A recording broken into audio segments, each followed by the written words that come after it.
like staged a Riku. Um, Well, sort of. They thought I was gonna stage a coup, and then I was like, yo, what up? I don't really need a coup. I just am gonna need some help when this is all over. And they were like, what? Yeah, the rest of the druids were not expecting that. and so we Oh hadn't my gone. god, they gave me an extra chicken tender. Last week's D&D session. So we'll probably finish this bottle tonight. The Evan Williams Kentucky Cider Bourbon is quite good.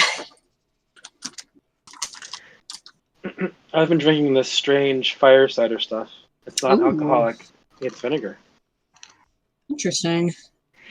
It is highly spiced vinegar. Wait, hold on. Are you trying to tell me that booze ain't food?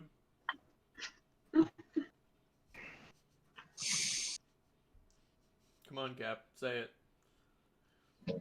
Say what? What do you mean booze ain't food? Well, What do you mean boozy food? beer is definitely food because I see people who mainly drink beer who don't eat a lot and they still gain weight. That's because beer is basically bread. Yeah, It's liquid bread, yes. It's good. the Egyptians basically, bread and beer.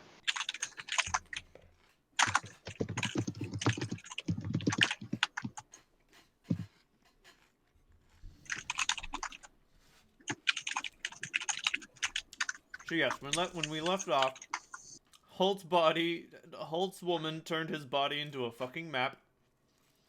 Or something. Yeah. I mean, there's a lot of lines and dots all over you now. Morse code. I was told not to worry about that. True. Sandra talked to her dad. Many tearful reunions were had.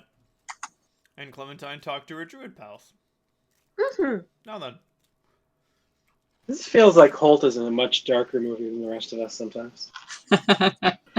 I mean, you're not wrong. I can't imagine why that's the case. It's almost like this has been my path all along, huh?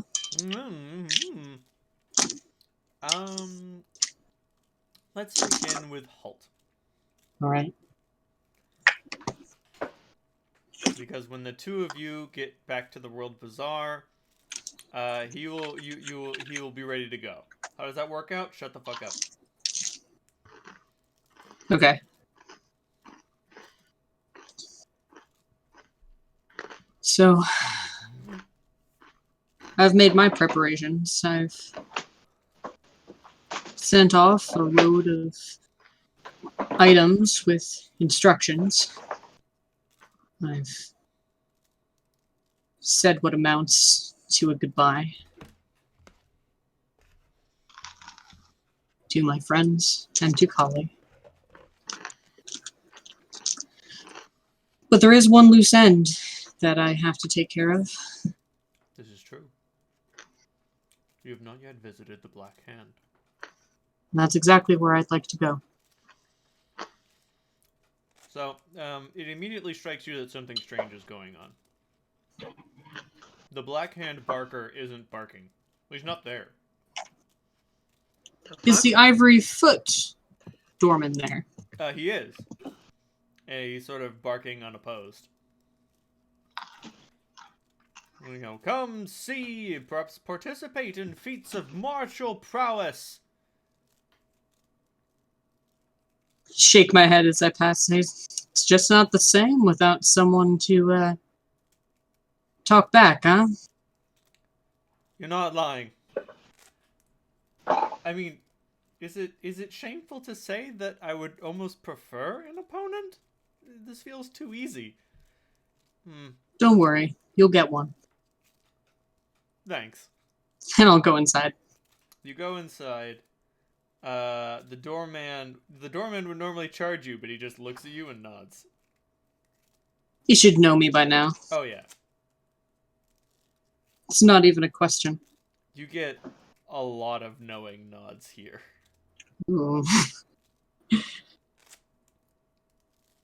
Like, people who are chatting stop what they're doing and just like raise a drink and give you the lesbian nod. Perfect. And what you would expect to be the frothing, the frothing mouth screaming of the crowd is instead stunning silence. There's no fights going on now. Do you enter the stands? I suppose that I have to move through them to get to Neomisa's office on the opposite side of the arena, if my mental map of the place is correct. True. The audience is there, and now that you're closer, there is a murmuring. Currently, the cage is being mopped up. But even so, people's heart isn't here. There is a palpable sense of fear, perhaps anticipation. Interesting. Everybody's on edge. You're not quite sure why. What's the name of Fearful, or are they waiting for something? That's the question. Yeah. What was the name of Neomisa's sister? Riate? Riate. Riate is around. She's down by the cage, getting everything ready. They're taking the weapons down from the carriage. Interesting. Normally I would go to her and ask what's up, but I think that it's more prudent that I go straight to the source. As you go to Neomisa's office, actually, Riate, although blindfolded, does intercept you. I'm sorry, Master Holt. My sister isn't seeing anyone right now. Not even me? No, especially not you. Oh. She is muddled with your fate somewhat. Seeing you now could prove disastrous. Fair enough. Still, we could use your help. We've got a fight coming up, and we're not really sure what to do about it. Tell me more. The gentleman in question has been involved in 9 consecutive bouts, one every day, until today. This will be his 10th. We started a tournament with a 10,000 gold piece grand prize. Now, the trick is, you only get it if you win every fight between now and then, and you can get other prizes, but that means you don't get more gold. Now, it was meant to sort of start like the doubling squares on the checkerboard, if you're familiar with that trick. Yes. So we figured the person would go in the first fight, and your prizes persist between fights, as do your winnings. You can stop anytime you want, or you can keep pushing your luck for more. He has accepted no prizes. He wants the cash. Now, we can pay him, but we weren't expecting it to, and just... there's something about him. And it's just got all of us a little bit Worried? on edge. Yes. Who is this person? We don't know his name. We don't even You didn't know give a name. No, we don't know where he came from. The fans here have just been calling him the light shining in darkness. Doesn't exactly roll off the tongue. You don't understand, Holt. He's a righteous man. You can feel it. Then what the fuck is he doing in a place like this? Trying to prove himself? No, he's trying to make 10,000 gold.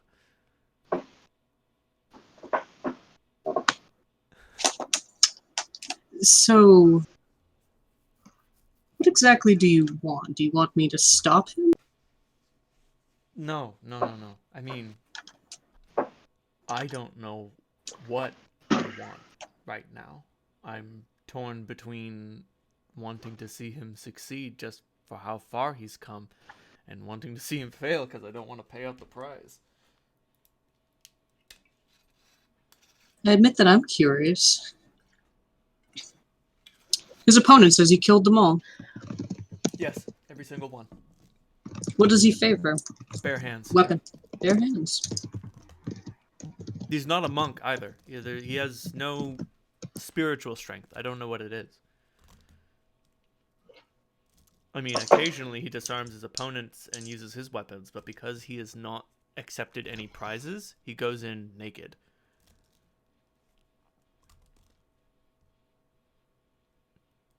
Interesting. Like, we expected people to accept, prizes. An axe here, a throwing knife there, a shield, some armor, that sort of thing. And then, we don't pay out the 10,000, but we pay out, 800 in The equipment. difference. Exactly. Right. We pay out 800 in equipment, and then we say, hey, you want a job? We couldn't have expected this. His fight's gonna start soon. We're getting everything ready for him. Let me see if I can get a random pit fighter name generator. Sure. Is he human? Half elf. Half elf. Or is that half human? I can never remember. Ooh, a boxer nickname generator. We're sending him up against Thunderbolt, but we'll see how that goes. You're going to have to give me about 120 seconds, Reynold. I did not transfer my character sheet over across Dropbox. I'm going to go downstairs and do that right now. That is perfectly acceptable. It gives you enough time to find your perfect boxer name.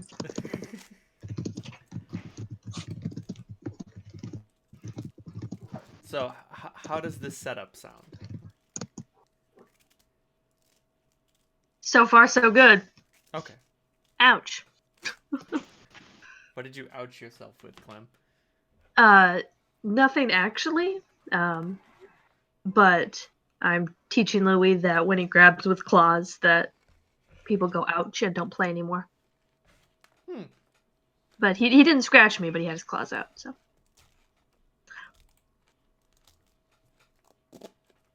And now he's making sure I'm okay and licking my fingers. He used to last week. He had his adult canines growing in, but his little baby teeth hadn't fallen out yet. So he looked like a little vampire, and it was so cute. Vampire kitty? Mm-hmm.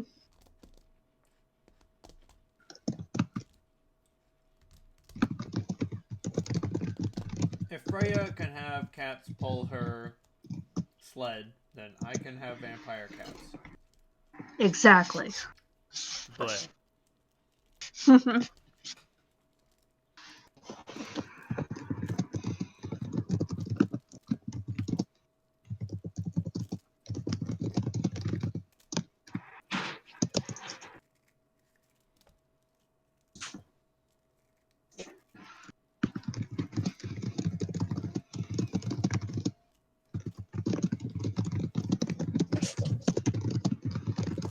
Okay. This.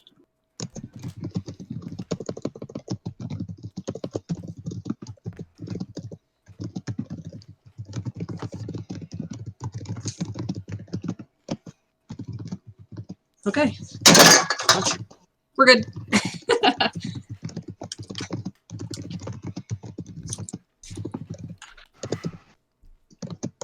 so yes, Holt, what to do about this mysterious fighter? Well, I'm gonna watch his bout. Fair enough. Isn't there a already a person in place? Yes.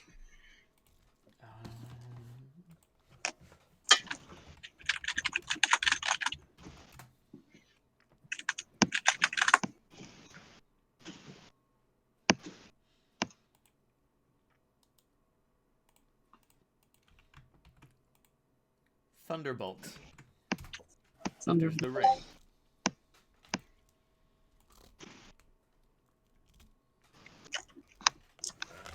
And yeah, he looks like a big tough guy. Those are live bullets. You don't know what the fuck he is going to do with them. They're for show.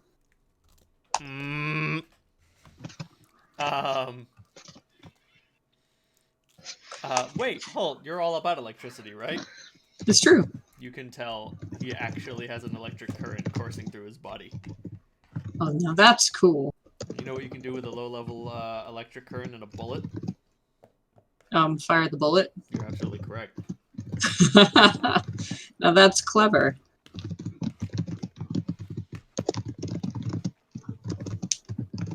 And his opponent, the light shining in darkness, so they call him, starts staggering towards the ring.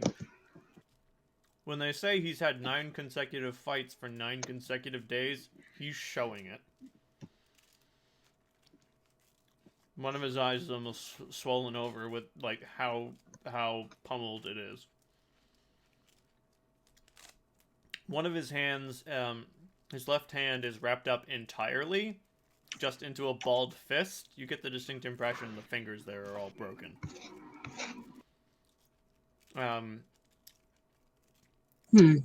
His left ankle has been turned. Like, the foot is attached to the rest of the leg in a way that shouldn't work. Like, that guy's ankle is all fucked up. And you can tell by the way he walks on his right side, the patella of his knee is floating around. Oh, fuck. It's obviously been dislocated. That man shouldn't be standing. Standing looks pretty hard for him.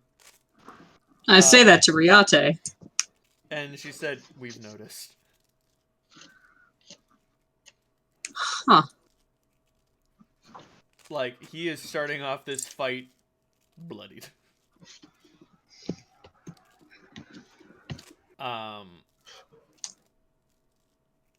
And he, limps to the ring, hops up the steps, gets in the cage,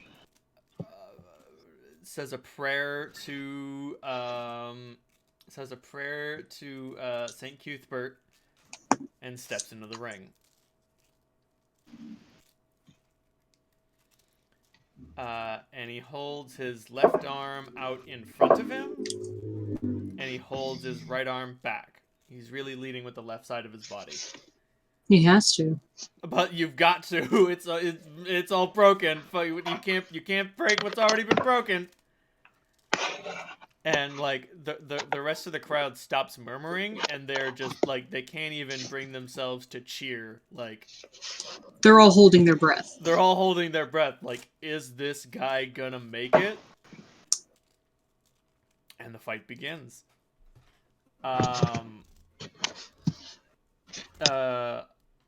What would be a good roll to analyze someone's combat ability? Just a base attack bonus roll? Yeah, I think so. Sounds good to me. Is that for me? Yes.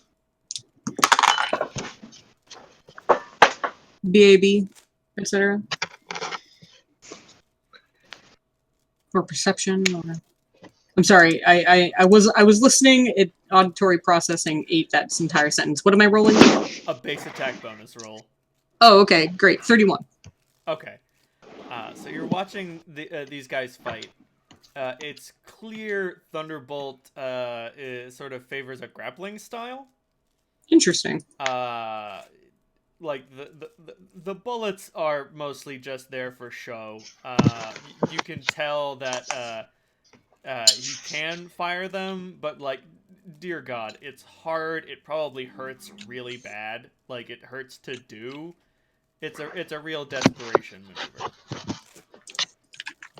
And this half-elf with his mop full of hair, this so-called light shining in darkness, it's hard to get a read on what his fighting style is.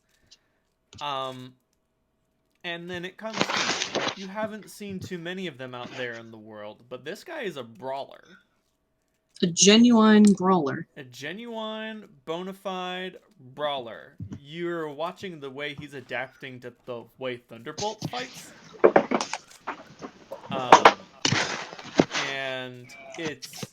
And you realize that adaptation is his ability. Cap, do you know how brawlers work? Vaguely. So they're another martial class, but instead of a fighter, instead of having a monk's sort of inner strength and spiritual power, they instead trade it in a way for the fighter's combat prowess and readiness. But instead of, like, how many feats does a fighter get? It was roughly 1 million. Yeah. A brawler gets to choose 10 every day, and you can improvise them in whenever you need them. Ah, okay. Once they're locked in, they're locked in for the rest of the day. But the point is, like, if you are familiar enough with just combat feats, you could just be like, I need this, and this now. But the thing is, no, it only lasts for a certain number of rounds, because after that much time passes, your opponent figures out what you're doing, and they're able to diffuse the trick, basically. Right. But yeah, he obviously sort of cycles in a sort of mobility spring attack model. He's getting in, landing these little rabbit punches on Thunderbolt, and Thunderbolt just he never gets an opportunity to initiate a grapple in any meaningful way. I see what he's doing. And he's whittling him down little by little. Yup, it's fucking embarrassing, quite frankly. It's one of the least satisfying fights you've ever seen. You ever seen a boxing match go to point fights? Yes. Yeah, no, it's like that, except one guy is going for a knockout and the other guy is not letting that happen. Sure than shit, you can tell, like, Thunderbolt is both A, getting wounded, and B, losing his fucking temper. And, he takes a couple steps back, and, this light fellow, like, catches what he thinks is happening, and Thunderbolt takes a bullet and holds it in the palm of his hand, and sort of guesstimates an aim, and, that shot looks like it's gonna hit, our dear fighter, in the chest, and that would be bad. But he takes his bandaged hand and sort of shifts it in front of his torso, contorting his body in a terrible way, and you can tell the bullet enters his hand and travels up his arm, but there's too much meat and bone for it to hit anything important. For all intents and purposes, he's caught the bullet. He caught the fucking bullet with his ruined arm, so, like, who cares? Hulk can't help but grin at that. And as Thunderbolt stands there shocked and surprised, he rushes in. And the tables have turned. The grappler has become the grappled. Oh, shit. Speared, followed up by a mount, followed up by a series of punishing blows. Before Thunderbolt can push him off, his face is now coated in blood from this guy, because he keeps clobbering him with the bandaged hand, which is just a hammer, and like every time he slugs him, blood just comes streaming out of this guy's bandages and just all over Thunderbolt's face. And I don't know if you've ever tried to get, like, blood goops up. It does. If you get too much in your face, you can't just, like, stream it out of your eyes and get it out of your face. It's thick. It's sticky. It's thick. It's sticky. It gets everywhere. Oh, I hate sand. And not to mention the arena's coated with sand, which is sticking to the blood. Right. It's... Oh, God. It looks like fucking misery. and not to mention the wounds that Thunderbolt has had inflicted on him at this point. And what follows is sort of one of the most succinct and quick beatings you have ever seen. A quick punch to the groin is followed up by a like rolling leg sweep into a hurricane roll kick. Like, he jumps up, spins around, and drives his foot down into Thunderbolt's head. His bad foot, I should mention. And he drives it in with maximum force. You can see the terrible thing at the end of his leg snap backwards with the force that he implements down on Thunderbolt's face. And at that point, Thunderbolt twitches and stops moving. Yeah, no shit. You get the distinct impression that his face has been crushed.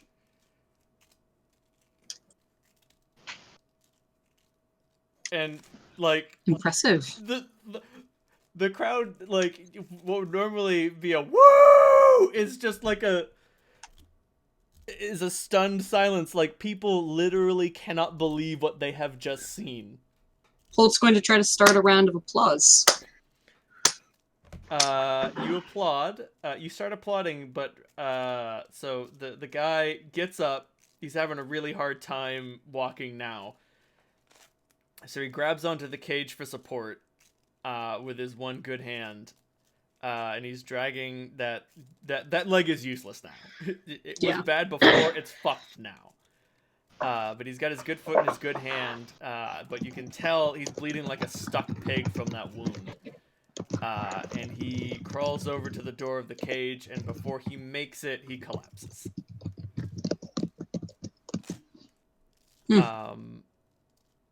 And like, the crowd is still very confused. And Riate just, like, bites her forked tongue and says, "Oh, this complicates things." Yes, it does. And he was doing so well, too. Well, he's definitely won the bout, but the contract stipulates that if he doesn't win the prize until he leaves the ring.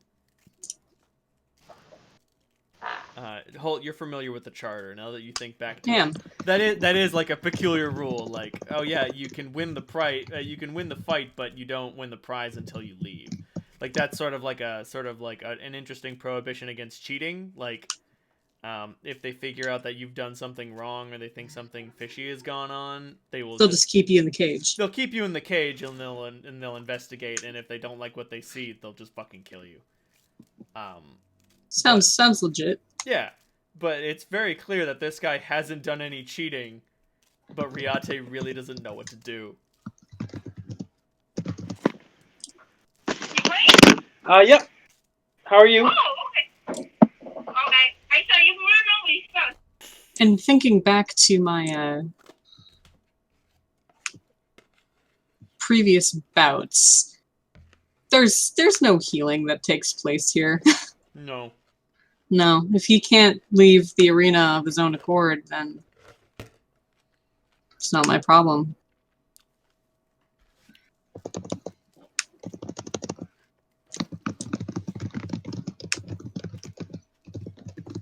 I mean, he's probably not gonna die. Worst of all. Bet he wishes he would. You can tell, Holt, he's stabilized.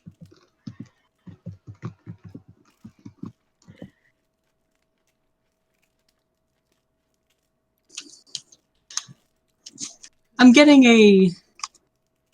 an idea in my head, and it's a curious kind of idea.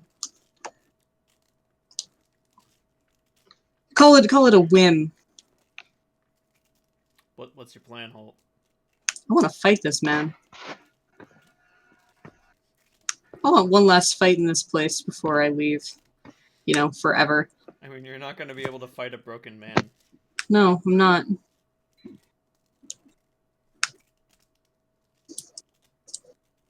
You know what I've got in my bag still? What have you got in your bag? I have a potion of cure serious wounds. Are you gonna hop into the arena, go to the cage, and dump it in his face? Yeah. Okay. So you hop the walls. Everybody sees you going down there, and that evokes a small cheer. They're like, "Oh, thank goodness!" I ignore them. You know, as you do. Right. There's no grandstanding. You just walk down to the cage, and like this guy is 2 steps from the door. If he had just kept it together for just a little bit longer, he'd have been able to get out. But at this point, like, the other arena attendants are just looking around like, what the fuck do we do? Do we drag him out? That means we have to pay him. Do we leave him in? Yeah, I'm gonna go over to him and take out the potion of cure serious wounds. I'm gonna get in the cage. His black hair is particularly striking. He has blue eyes. They're not closed. They're still open. He's just unconscious. He's Gandalfing it up over there. Poor fellow. I'm gonna crouch down next to him and say, hey, you were real close to actually winning there. He does not say anything in response. You're gonna have to heal him before he says anything. Yeah, I'm gonna pour this potion down his mouth. You pour this potion down his throat. He comes to as the liquid sort of touches his lips, and he gulps it all down. And he looks around a little bleary-eyed, and he's like, did I win? It was close. But you weren't able to make it out the door. That doesn't matter, I still won. Holt shakes his head. That healing there came with a price. If you want to win, and I mean really win, fight me. No, I don't know you anything. I know the rules here. So do I. I wrote a few. That's real fucking neato.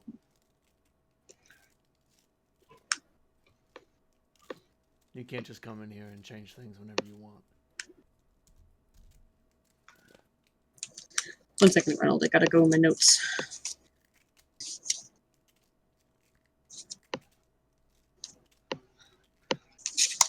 I'm gonna need a minute.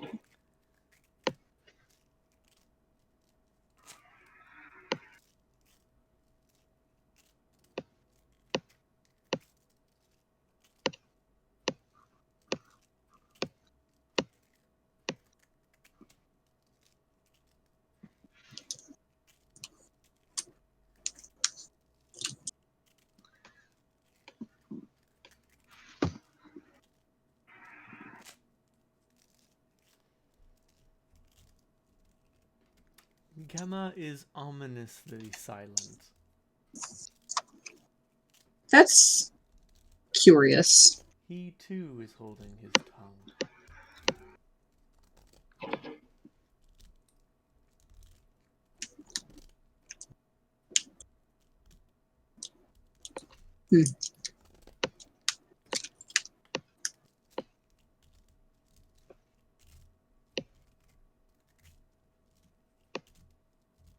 Sorry, my mind is completely blanking. I'm gonna finish this drink and then say the first thing that comes to my stupid mind.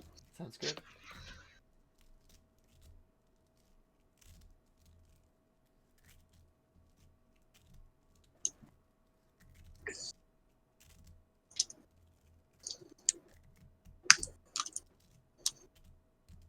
Well, all right.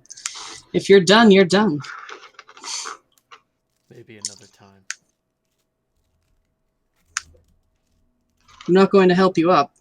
I've done enough. Fair And enough. you look like you've had enough. You're damn right I have. I've had more than enough. it's all worth it now. With the bit of borrowed vitality you have given him, he scrabbles to his feet, and limping, dragging his broken leg, he manages to escape the door. And then the crowd erupts into rapturous applause.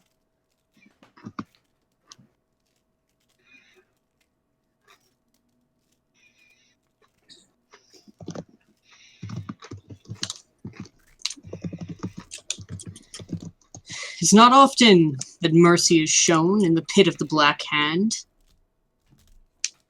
You would know, wouldn't you, Holt? I would. So remember this. Yeah. It'd be hard to forget.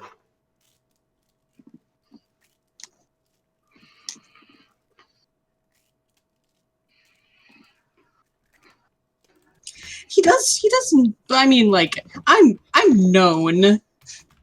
So it's not super unusual that he would know my name. The way he spat it out, though? Yeah. It was like it was a dirty thing.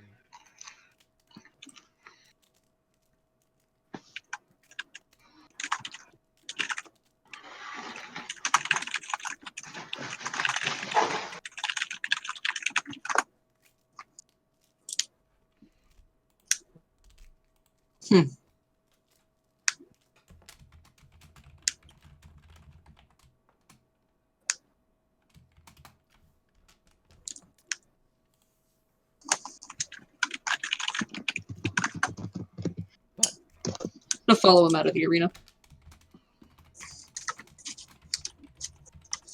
He goes down into the Bloodworks.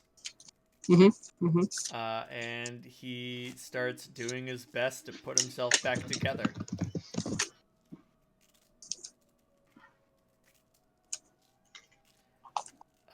He splints his foot. He he unwraps his hands. Dear sweet God, what a bloody mess.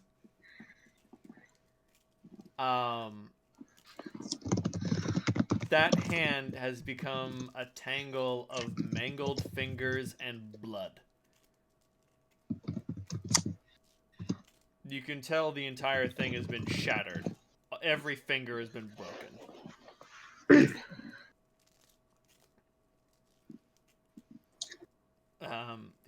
Setting it will not be sufficient. You're not going to be able to take care of that one-handed. I don't need to. I just need to get back home.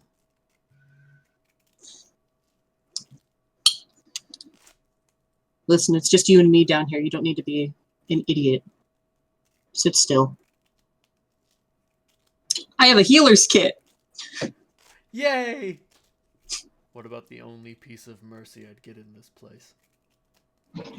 Only piece of mercy in front of a crowd. So you are. I watched you fight. So you are willing to put on a show. Yeah. Noted. I've done it before. It's not the worst thing I've ever done. What is the worst thing you've ever done?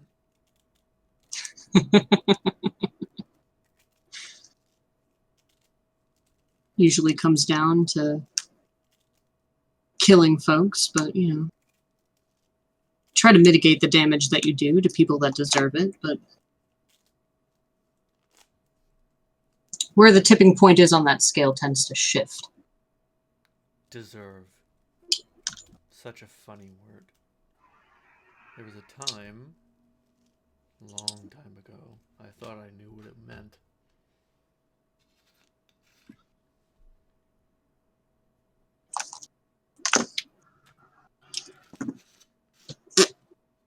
Actually, that's not a bad roll for heal. 15.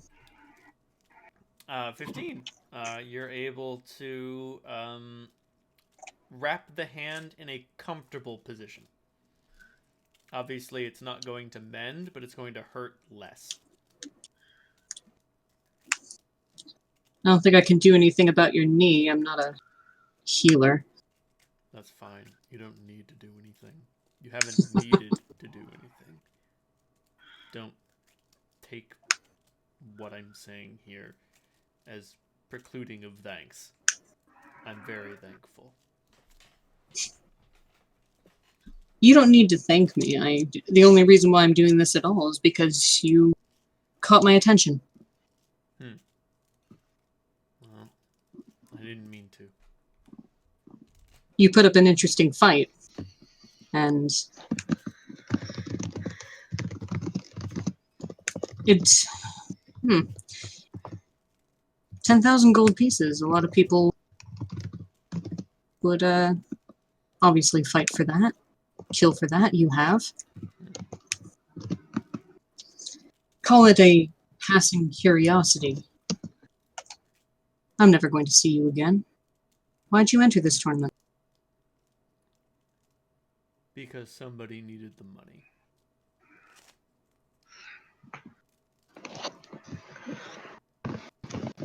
Might as well have been you. No. Or I are don't you? need it.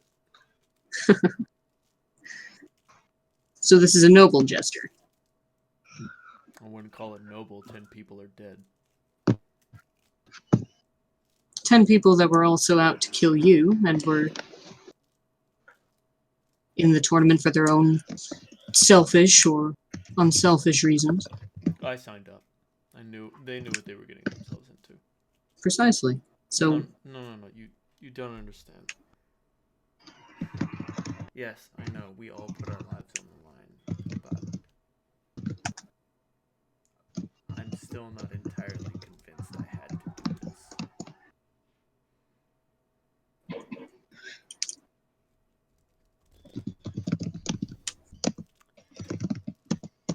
But I did it. It's done. The prize is mine. Who cares? I would expect a little more celebration. Say, victory.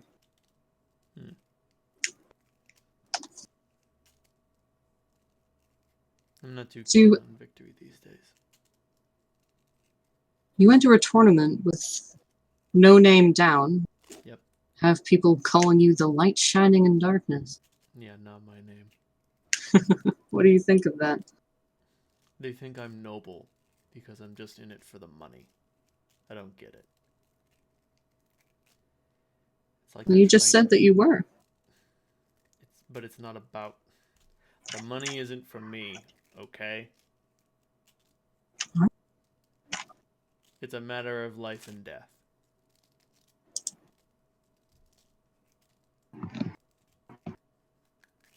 Understood.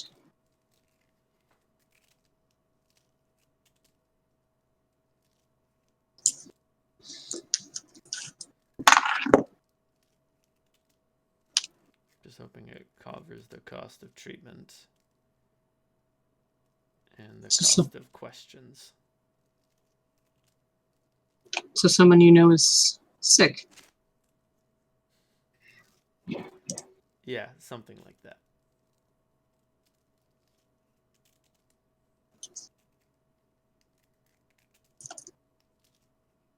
And you're too proud to ask for help?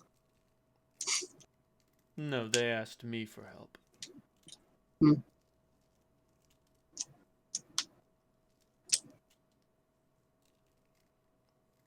Fighting So do you was the think... only thing I was ever any good at. I understand that. I can't read good. Numbers don't add up in my head. But fighting, that always made sense. Everything about it. My grandfather calls it ancestral memory. I guess one of my ancestors was a really good killer.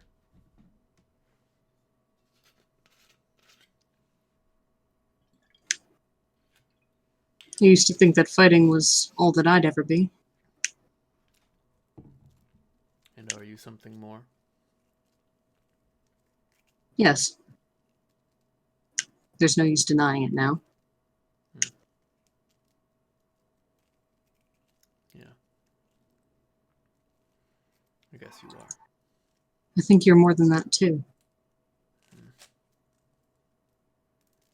If a fighter is all that you were, you probably would have gotten up and tried to fight me, but you've got something bigger at stake.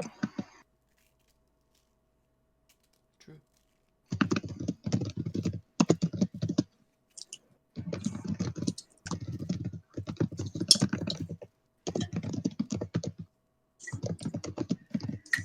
I guess what I'm saying is maybe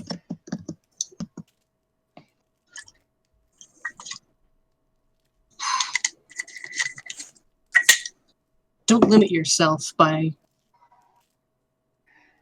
what you think you are. There's always something more you can do. There's always something that you can try.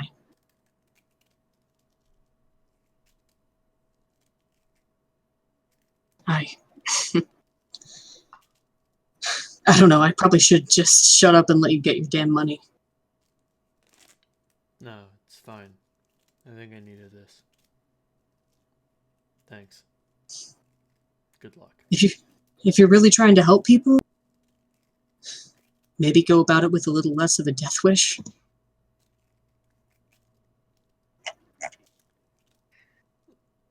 Time was a factor. 10,000 in 10 days. No other way to get it. You've done well. The money is yours. I hope you found what you're looking for. Yeah, I think I did. I'm gonna let him go. All right.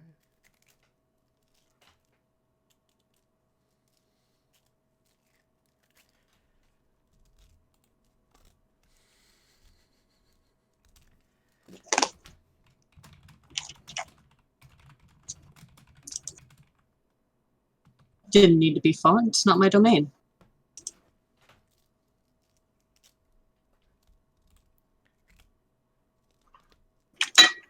Can you guys hear Dave, or did I mute him for the whole server? I think you muted him I for think the you whole muted server. him. Oh. You muted him. Muted him. Baby Jesus. Can you hear me now? Yes. Yes. All right. I wasn't trying to say anything. So. Okay. I thought I muted myself. Did you mute me on was it the I noise muted you. Yeah, I muted you before you muted yourself. Ah, okay. So I didn't know you had muted yourself. I'm not sure if it's just Cat being stupid. Help me out here, bud.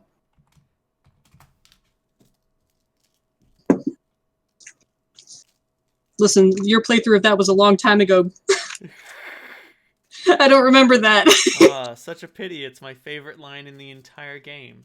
Then you must share it with me. What did I teach you, Zagara? Vision, my queen. You have taught me vision.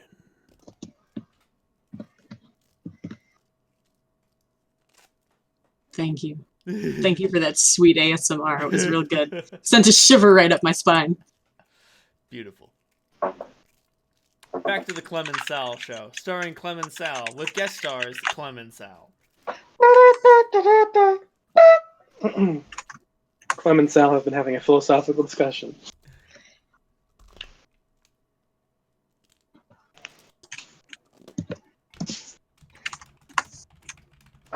Well, I guess we're done in the wilds. Back to Wind City? Yep. Do you know a good tree?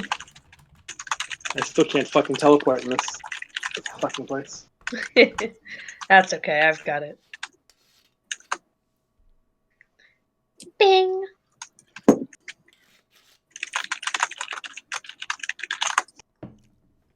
Back to Wind City.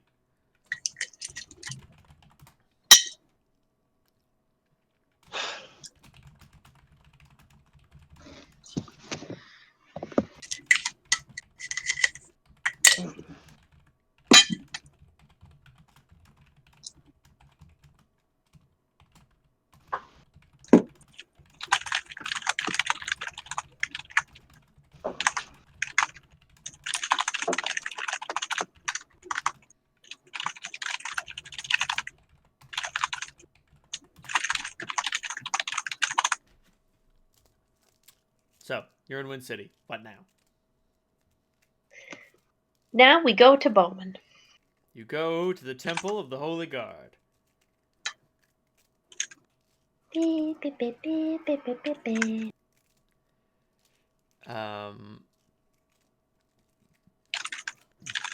The place is astir with what? You're not quite certain. Alright, let's see if we can find Bowman. It's not too hard to find Bowman. He's giving a little sermon. You realize you have wandered into the temple on what is apparently a Marduk holy day.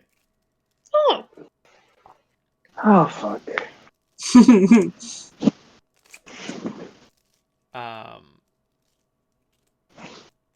Like this stuff is gonna matter in a few days. You know what? Let me get to my random scripture generator to figure out what the focus of the sermon is.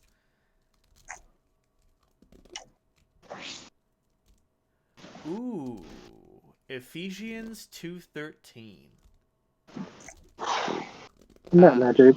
He's a nice dude. He's been dead for a long time. Bowman is up on the pulpit and he's saying, "Consider how near we all are. You can feel the warmth and strength of our community. And that warmth and strength is in community. Where once we were disparate tribes, we united in the light of Marduk to form the Holy Guard, to build Wind City, to build High Farm. And even though Armstrong has been destroyed, it was his light that helped us build it, and it is his light that will help us restore it. It is his light that brought peace to the graveyard. Consider this now." It's like paladins and charisma casters or something. I'm not Right? getting all teary. No, sir. Nope. This isn't warming my little paladin heart. He spots you all, and he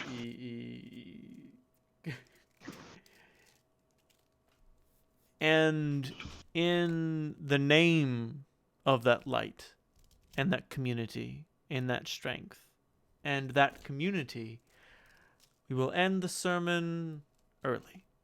Use this time to learn about thy neighbor. Speak to someone you've never spoken to before. Make a new friend. And maybe if you're feeling a little shy, we can offer a little bit of extra sacramental wine for you to loosen up.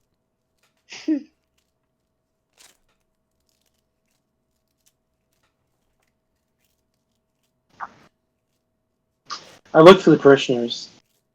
Do I see Selena here? She is not here.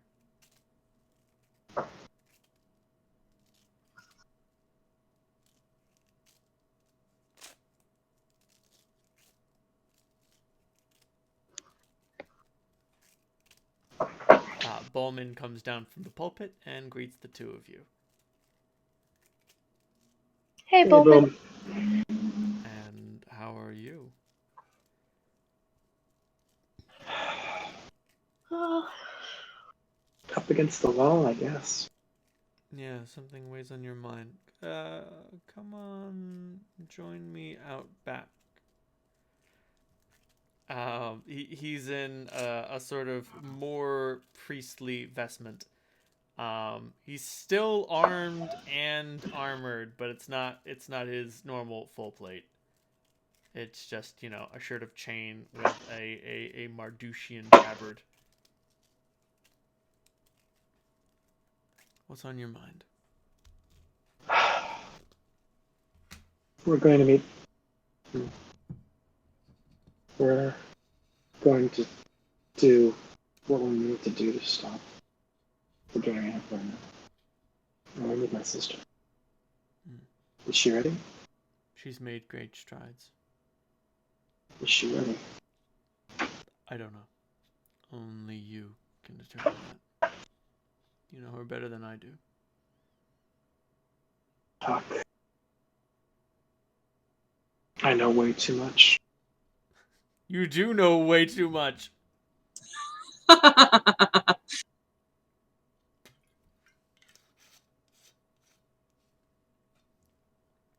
You have no idea how much unutterable crap her life was. She's told me a lot.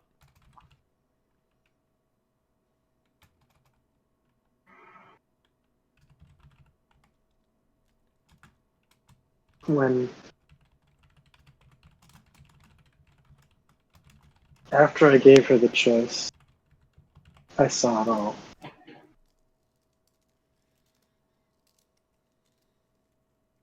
Fuck.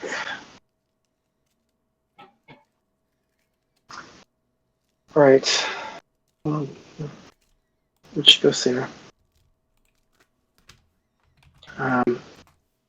Holt's taking care of some business back in his home. But he has something. And Clem pulls out the holy symbol and presses it into Bowman's hand. He says thank you. He doesn't look happy. But he takes it and he says, I understand. And Clem just gives a nod back.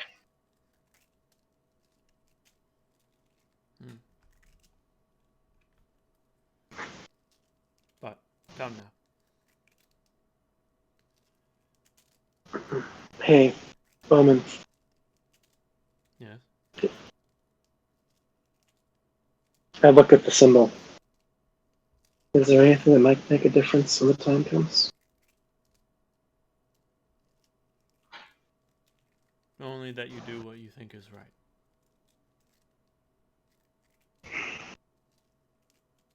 I understand that the power that you wield will be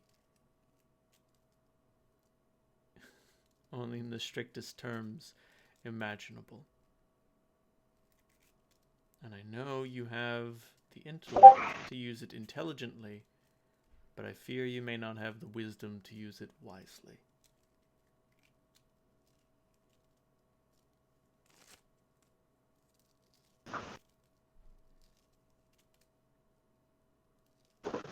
That's a fair point.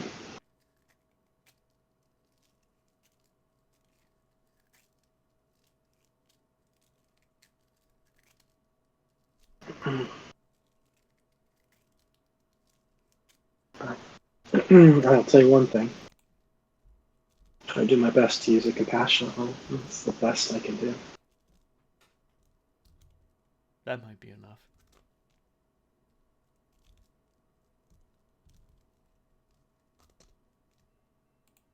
She's had some good influence on me.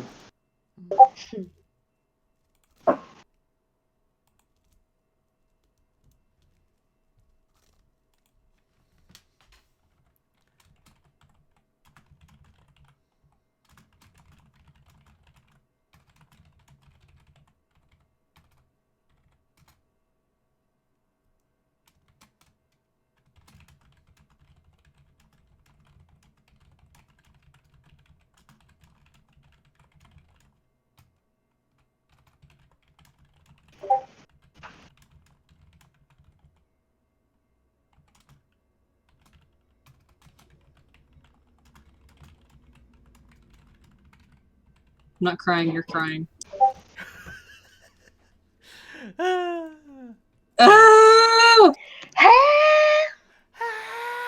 Anyway, so you guys go into Selena's secret basement.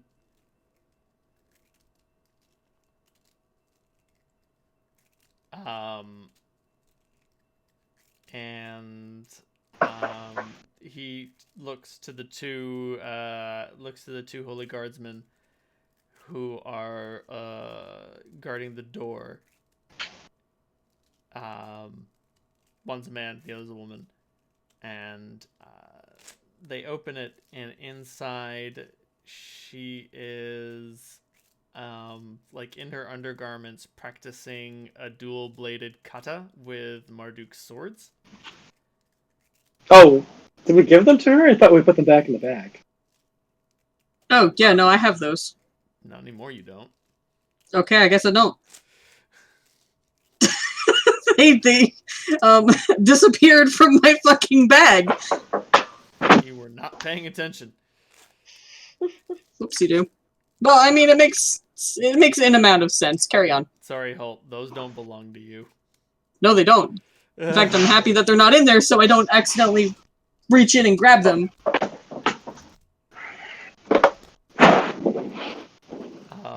And as she is practicing, she is muttering something under her breath. Do either of you try to figure out what she is saying? Yes.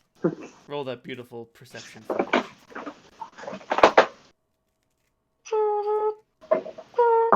Oh, shit.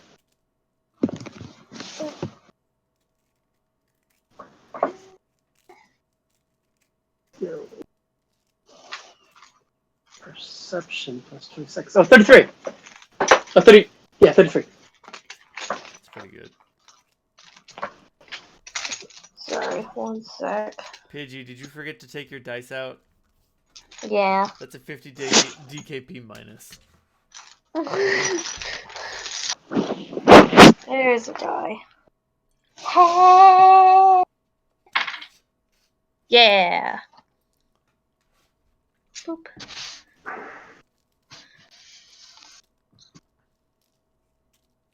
$42. Let everyone be subject to the governing authorities, for there is no authority except that which the Creator has established. The authorities that exist have all been established by the Creator.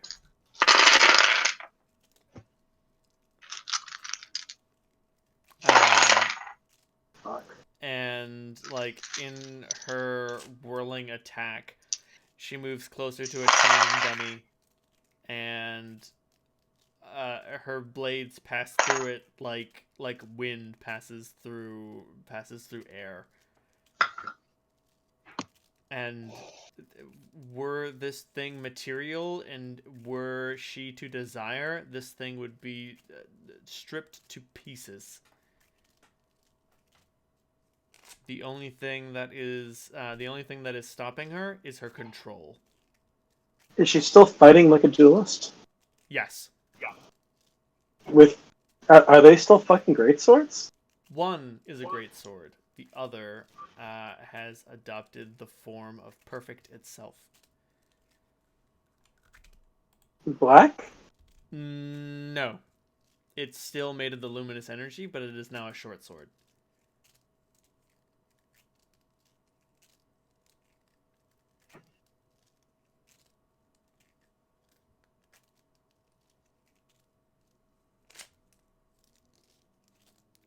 Do either of you say anything, or do you just watch?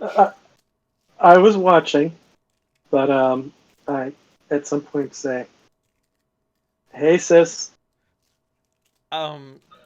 She turns to you almost as if, like a cornered animal, and she drops her weapons and clutches her chest, like she's having some sort of attack.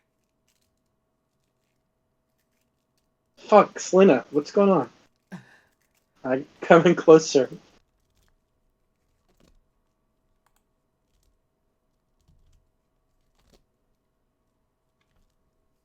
Why do you look at the speck of sawdust in your sister's eye and pay no attention to the plank in your own? What the fuck? Bowman chuckles and just says, "She's saying you surprised her."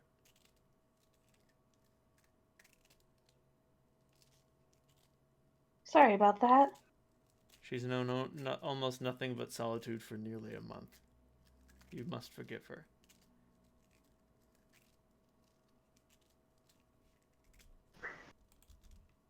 Have you been, like, just reading Marduk's holy books over and over or something? She nods. If we confess our sins, he is faithful and just and will forgive us our sins and purify us all from all unrighteousness. For all have sinned and fall short of the glory of the Creator, and all are justified freely by his grace, through the redemption that came of his son Marduk. I look over at Bowman and like a serious what the fuck look. We had to cut... Time was of the essence. We had to cut a few corners.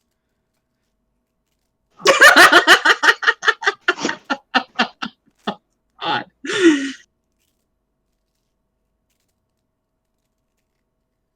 Alright, there's some face palming going on.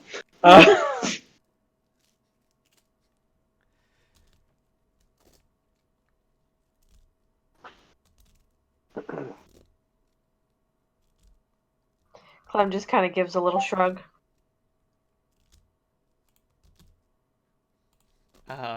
But she rushes forward and embraces you, Solandra. I embraced her too. Has a warmth about her that she didn't have before. I kiss her on the cheek. Hey, sorry for leaving you alone all this time. I've heard that I was a bad influence on you. Whoever walks in integrity walks securely, but whoever takes crooked paths will be found out. Oh fuck, is this gonna keep on happening? You fucking broke her mind. She looks at you like she doesn't understand, like, what you're asking. Is she only able to communicate in fucking scripture at the moment? It's all that's left. Language will return to her slowly.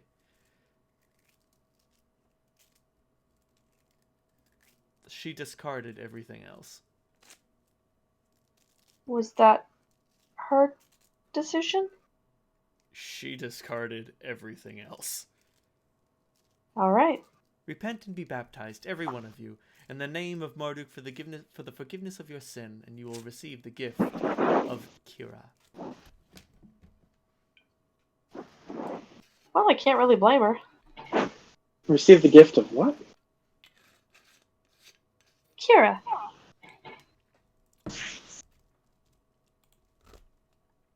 It's not much And of a gift. we all who with unveiled faces contemplate the Creator's glory are being transformed into his image with ever-increasing glory, which comes from the Creator, who is Kira. She says that as if it is the most logical thing on the planet. Like, what the fuck? What do you mean? Water is wet, you idiot. Sure, Kira and the Creator are two separate things. Well, maybe not. She starts shaking her head.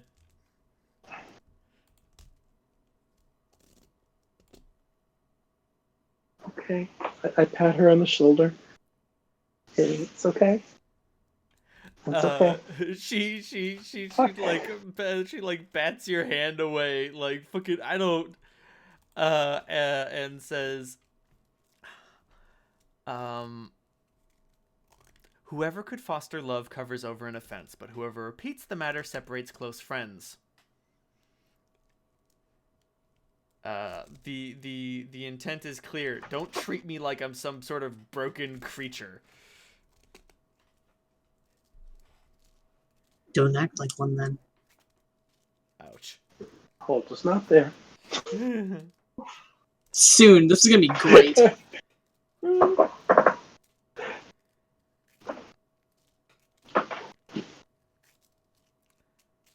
Oh, okay.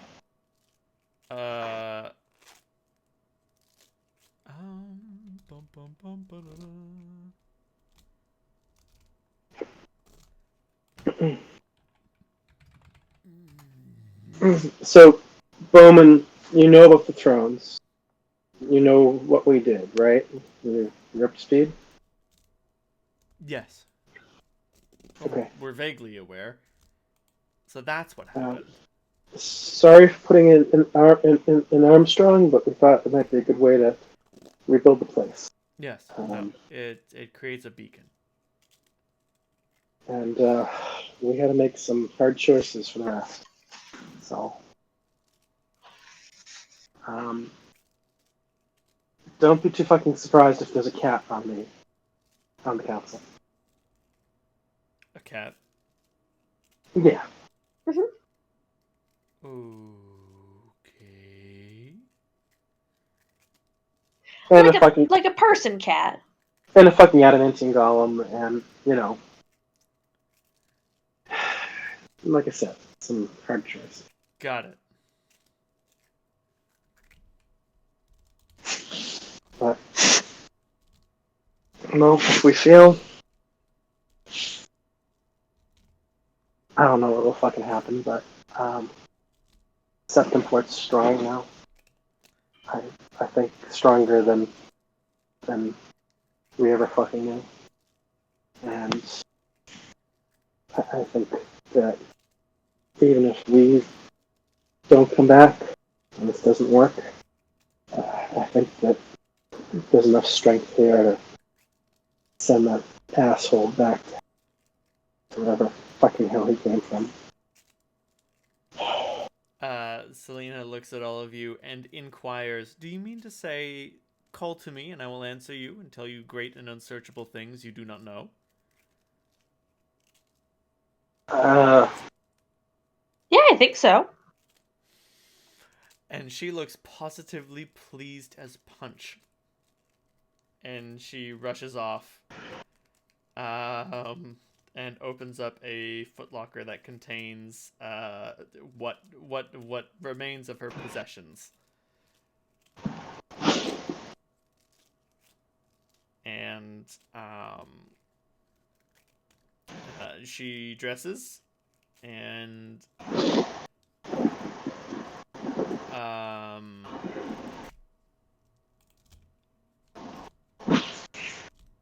observe the commands of the Lord your Creator, walking in obedience to him and revering him.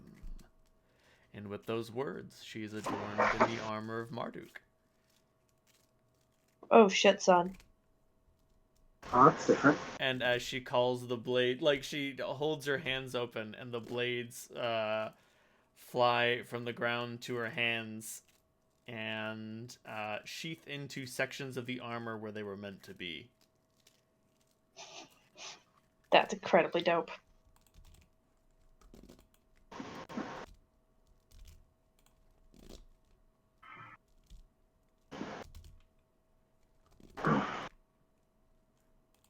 Alright, let me go find Holt now.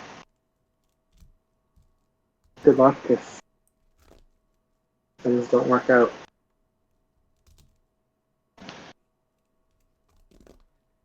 But I'll extend a hand. To Selena or to Bowman? To Bowman. He takes it and pulls you into a big old paladin hug. Fuck. Ah. Nail. Ah. I'm just kidding. I hug him back. Maybe we'll see each other again, old man. You never know. Stranger things have happened.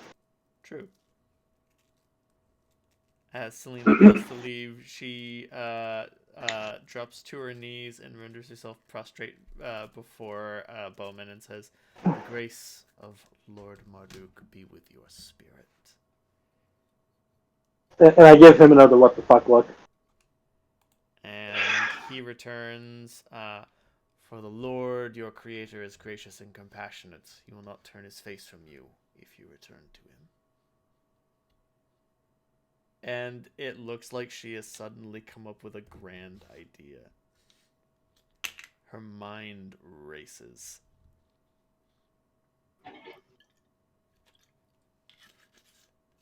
I extend my wings.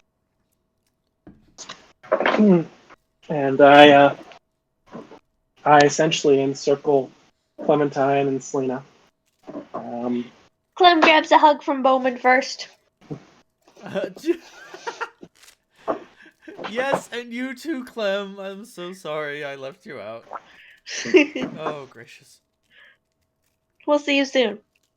When you spread your wings, Clementine, you see Selena flush as she says, "Dear friends, since the creator so loved us, we also ought to love one another." And then she dispels the thought from her head. And they each take a hand as you take your leave.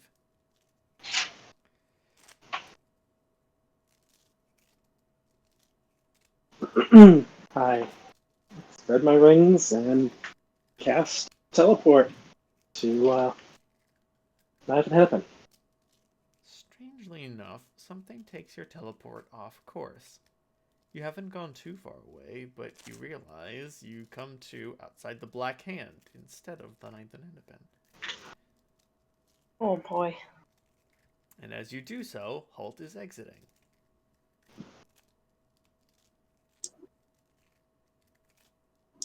Oh, Well, I guess the fucking creator takes a hand. Oh. 3. Hello. And Clem scurries over for a hug. Holt's going to crouch down to be able to hug you fully, because you are short.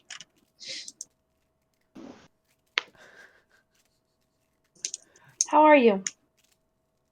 Holding together. I've taken care of everything that I need to.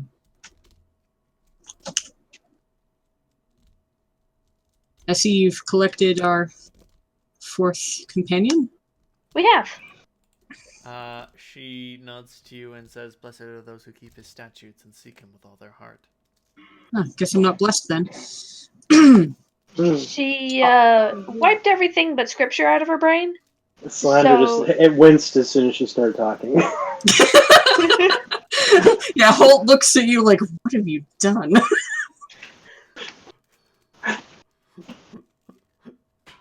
What the fuck did you do?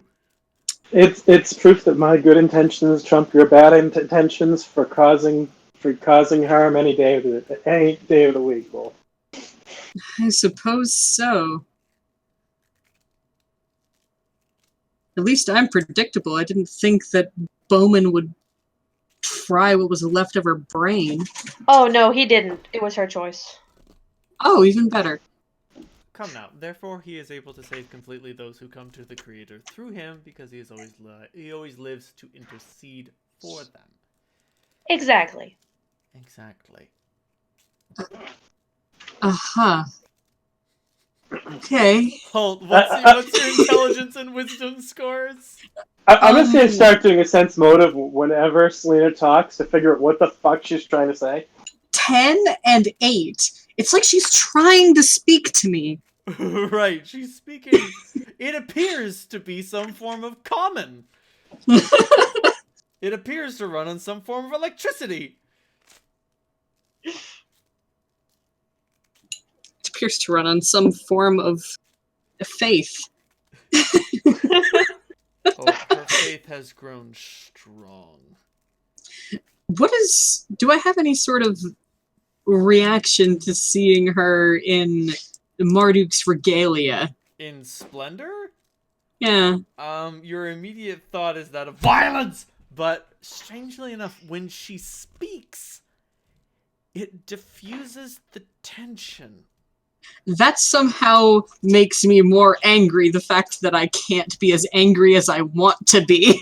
Like, you don't know what it is. When you hear the words, the anger towards her disappears in your mind and is replaced with generic, no-name brand fury.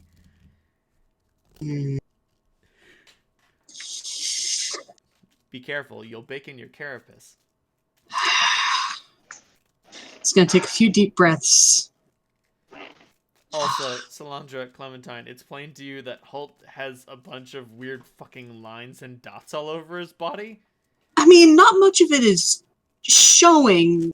What the His fuck armor happened? kind of, I reach out my Hydra hand towards. Holt, Are they still bloody? Holt, it is head to toe. There's even some of them on your horns.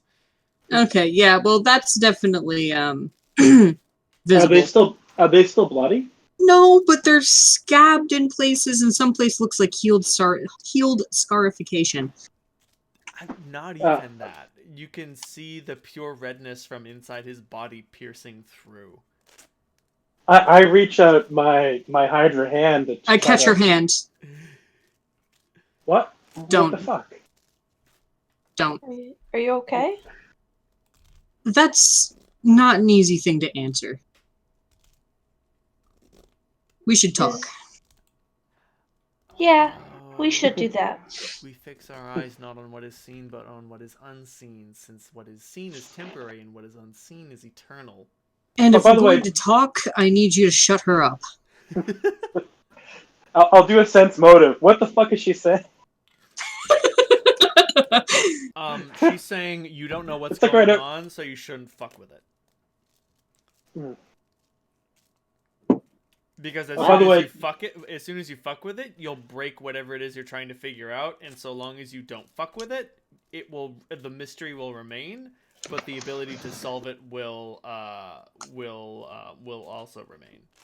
It'll all work out fine.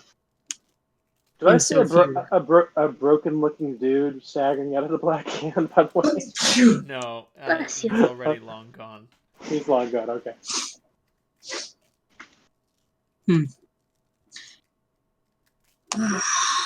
I still can't, at least to the best of my knowledge, I can't teleport very far down into where we need to go. Can I get any of my arcane marks? Did you make arcane marks underground? Oh There yeah, may a lot. one I that I made- know of was the one by the library in the Vampire City. Right, but I was also making them as we were going down the tunnels to mark the way. Didn't you to make find one every kind of crack. near the Dragon's Lair? Yeah, before the Dragon's Lair, like a few leading. You remember how we had that tangle of passages before we ran into the weird winds Yes. thing? I was making them there because it was like such a tangle. I wasn't sure if we would find our way back. That one's definitely not too deep.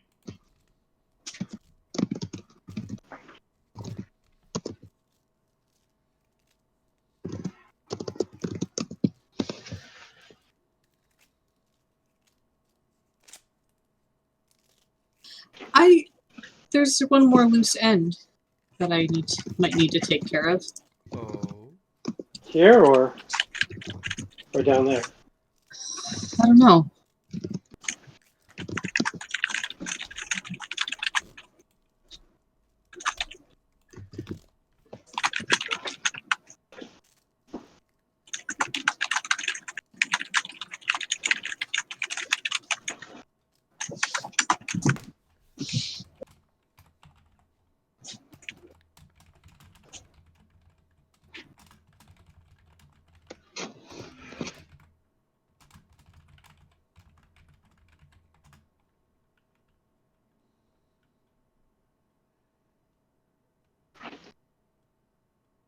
Holt's gonna take out Jakara and just hold it in his hands, not in any threatening manner, and just kind of stare at it for a little bit.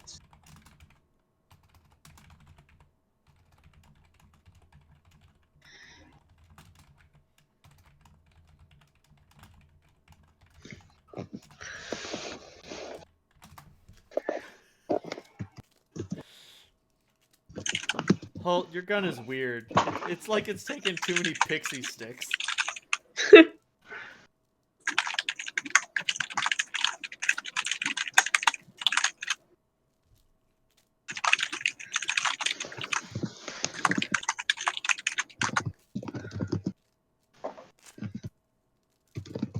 And then he holsters his gun and has a smile that is mostly genuine. Oh, a father of righteous child has great joy. A man who fathers a wise son rejoices in him. I'm just going to ignore everything that comes out of her mouth. How about you? Well, I mean, I think one of us needs to listen to her. Cool, I nominate Salandra. Selena shrugs and just says, "Whoever is patient has great understanding, but one who is quick-tempered displays folly." I mean, yeah. We knew that. Did we? You were trained to be a paladin in this fucking stuff for years. Why do you think I quit? There was a reason he was fucking bad at it. All my time there, I couldn't get enough scripture in my head to cast a simple bless spell. You think I'm gonna start now? Meanwhile, this bitch has memorized all 7 of the creator's holy texts. That's 7 too many. I mean, like a passage here and there, sure, but it says like word for word she could sit and tell us them one by one. And if she tries, I hope she doesn't try. Oh fuck, I hope she doesn't talk in her sleep. Oh, she's an Bad news. elf, though. Half elf. Half She elf. sleeps. Oh, thank God she doesn't trance. No, she doesn't trans, but she does. She is very alert. She has designed herself for readiness in mind. Alright, so you're saying you don't want me to teleport down there. You It's about- can teleport, like the Dragon's Lair is a good location. Okay. But teleporting all the way... Teleporting into a dragon's lair without giving notice is probably not the fucking smartest idea. Yeah, you should Probably not the teleport- smartest. You should probably teleport outside and take the wind tunnel down. Hmm. That makes sense.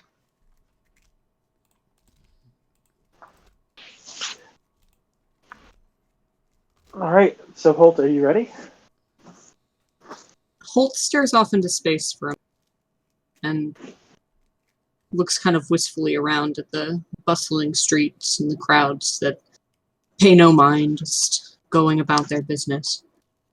He takes a deep breath and lets out a sigh and says, "As ready as I'll ever be." And he holds out his hand.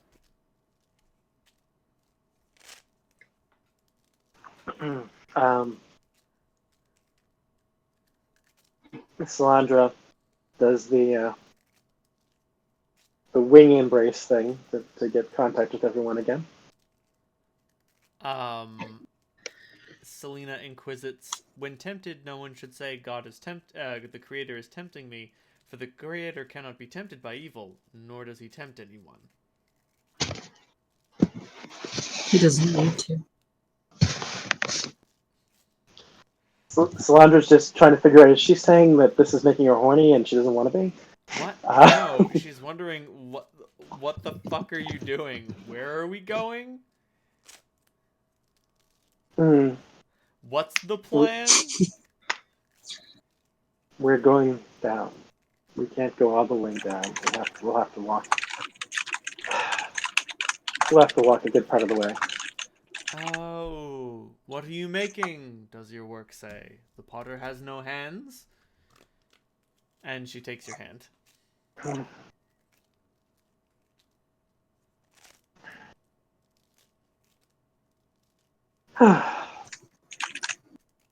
Hey, there's nothing.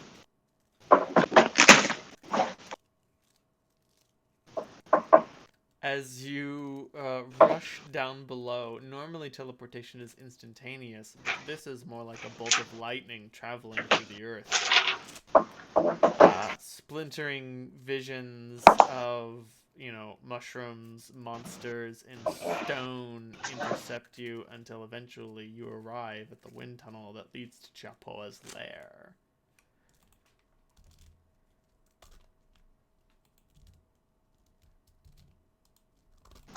So, as you recall, I stole some good wine and whiskey from my father last episode.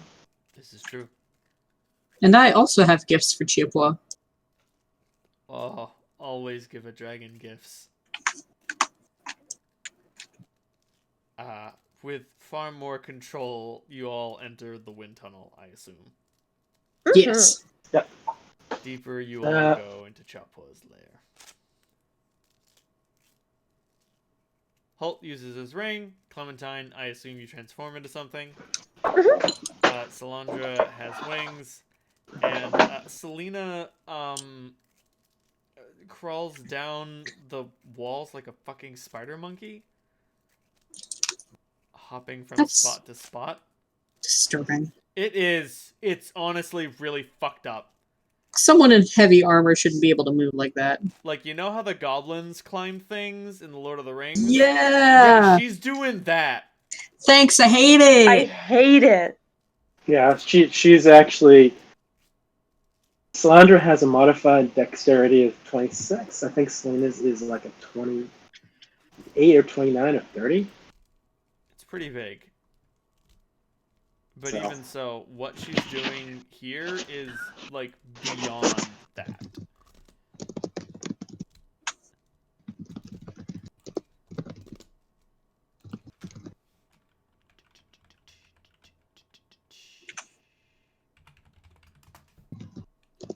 Hey!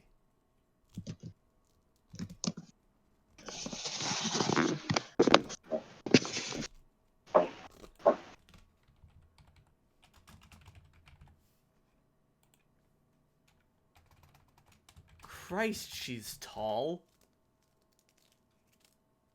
I forgot. She's 6.5 feet tall. Selena's 6. Is that just in armor, or is that like in general? In general. Yeah, she's taller than me and I hate it. She's a lot taller than me. Me too. That must be the Daskius blood. I mean, Salandra, you are also chronically malnourished as a growing elf child. Also, Christ, I forgot. Her skin is pale and she has not seen the sun since. Like, she's never seen the fucking sun. Oh, I forgot. Yeah, that's a Batalis trait. That's a Patelis thing. I forgot she has an acrobatics of a lot. Baby Jesus. Now this crawling all makes so much more sense. But still, it's just a little disturbing.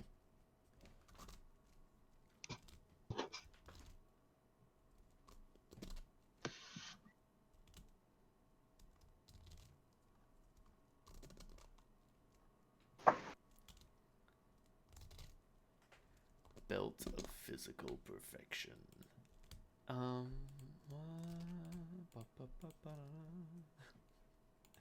This website's fucking wild. I love it.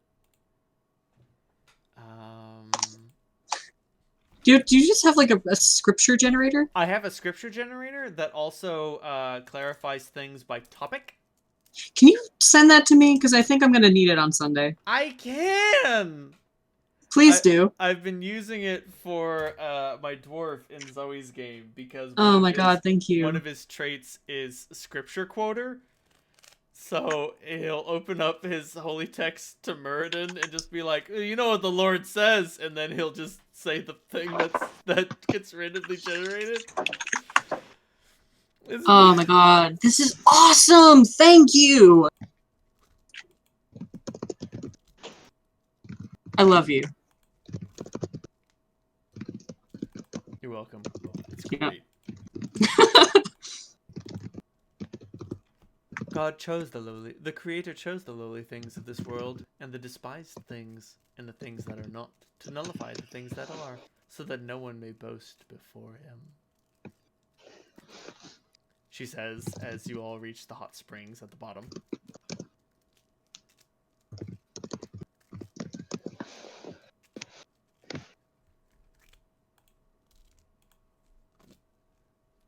I cannonball into the hot spring. Boom! If I remember, they're hot enough to like take flesh off. I If you mean, don't have your fire protection on. I mean, if you're a little bitch, maybe. right. Who doesn't have 20 fire resistance? Don't be a puss. I don't. I don't have 20 fire resist. What's your fire resistance? 15? Okay, yep, nope. That is exactly where it should be. Still, at 20, that means you get nice and steamy. I'm sorry, at 15, you get nice and steamy. At 20, you're like, this is comfy. This is nice. I have 30. Well, fuck you! From fucking what?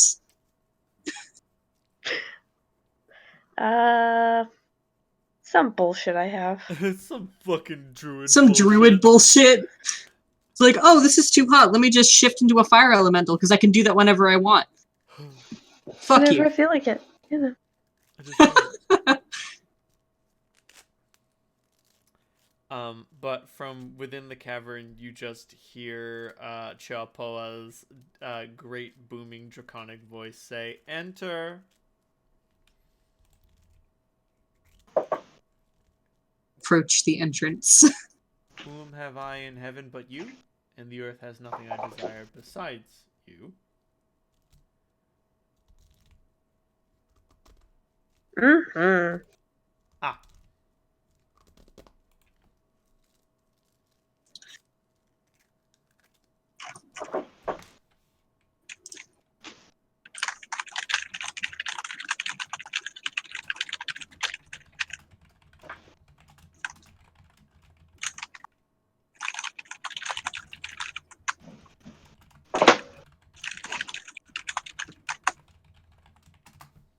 Holt thinks to no one in particular.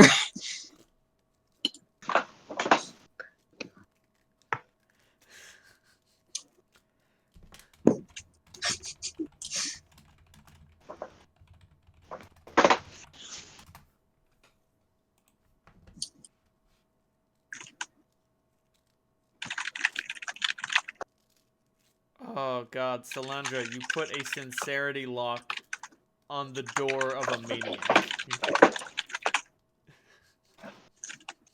Is that a good thing or a bad thing? I don't know. All I can say is The only way I could think that this would work is if he fucking got redeemed first. like even if the Dragon Emperor comes free, he will be so far away, surrounded by such powerful creatures, I don't think he will be a harm to anything.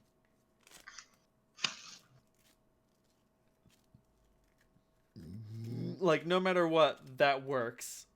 Like, don't worry about the Exemius. The Exemius can handle the Dragon Emperor. You met that guy. You could tell the power that he possessed. Yep. You're dealing with something that was able to choose its own evolution. Salandra was respectful to him. Mm-hmm. This is the chick who had 6th level was mocking a 17th level chosen. So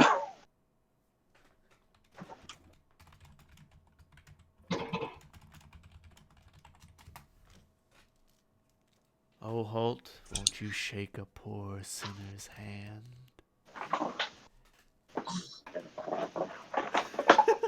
Only my favorite sinners. Do you walk down the tunnel to Chiapoa's chambers? Yes. It's strange watching a dragon read. The book Is is she in, very... like, dragon form? Yes. Hmm. The book is very small, but the claw is very nimble. Oh, I know. Oh, you know how nimble it is. Upon seeing the beast, Selena says, "Oh, the creator is compassionate and gracious, slow to anger, but abounding in love."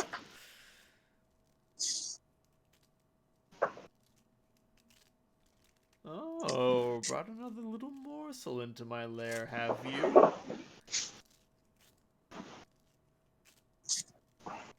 Chiapoa, meet Selena. Ah, Selena Chosenborn, I've heard so much about you. And she just says, "Oh, finally all of you be like-minded, be sympathetic, love one another, and be compassionate. But most importantly, be humble." yeah, she stopped doing that.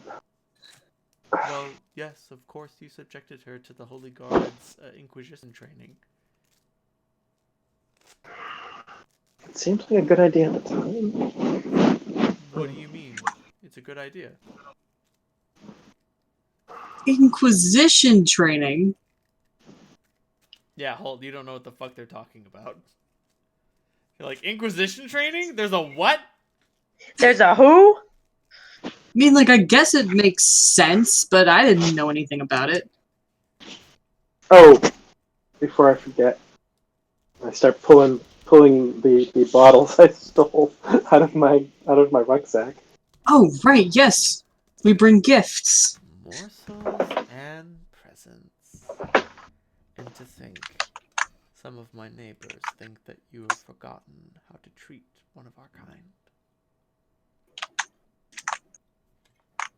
No, there's still a few glasses too, in case you want to share. Oh no, darling, I don't share.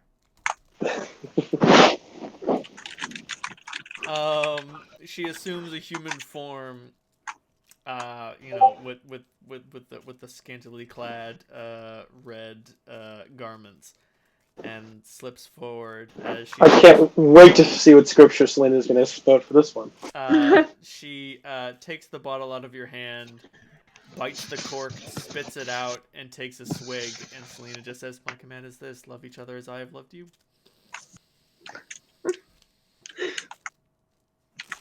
Now she's definitely horny. Oh yes, you are correct. Ooh, District 3 giant bee honey. It's been I thought you'd like that. centuries since I had this. They've only gotten bigger, I guess. Not the bees! Ah! Oh, Little taste of the sun. Holt, if only I could have you, I would. Alas, you have become the tree that owns itself.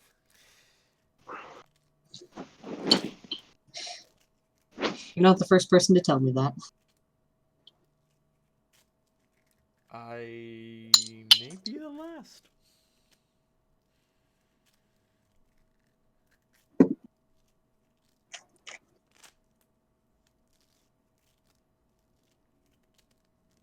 But, now then.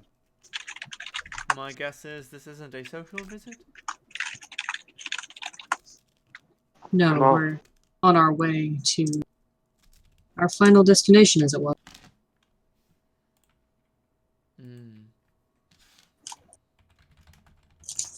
I don't suppose you know the way to the door. I'm vaguely familiar with it, yes.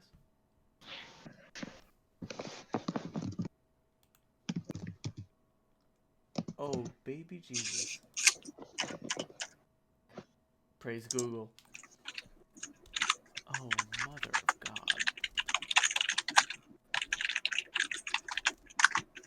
I can keep you on the right track.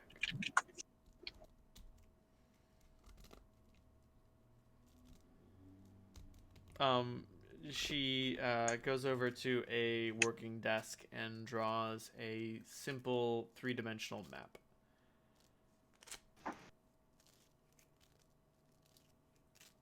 And dear sweet goodness, you have to go down.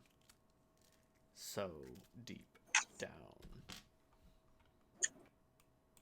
So that's what I mean by bowels. And I thought the vampire city was deep. Mm-mm. Well, it looks like we're going to be walking through the shit again, friends.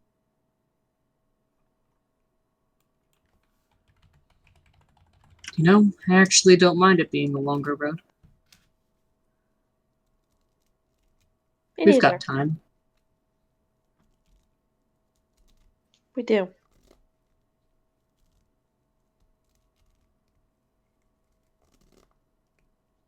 Have you seen any signs of others like us? No, I haven't. Should I? Maybe. They could have That's- taken a different road. Sense motive. I'm just double checking. Go for it. So I'm gonna Trust but sense mode of a verify. dragon. Do it. That's one of a Do it, dragon pussy. hole.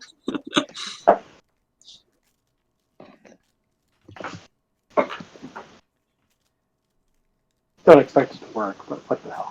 I mean, if Chupo wants to lie to us after we've bribed her so well, then I mean, she was That's going our to anyway. prerogative. That's a 40. And what did Holt get? Oh, Holt didn't roll. Oh. Solandra, she is employing some draconic brand sarcasm. She definitely knows that there are other people down there waiting for you.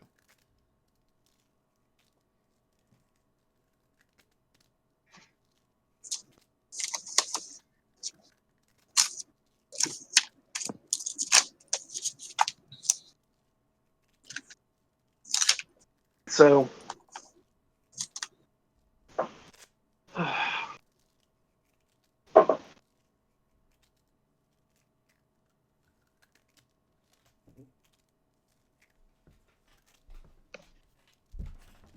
Yes. thanks for that memory before. Oh, It was useful. no problem. It was the least I could do. So rarely do I get such interesting visitors. Oh, and before you go, you've placed your thrones wisely.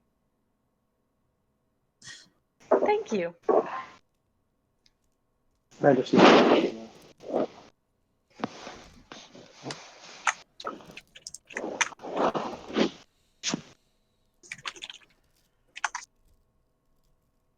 Just out of curiosity, Mm-hmm. does she seem to be treating us more like equals now? Yes.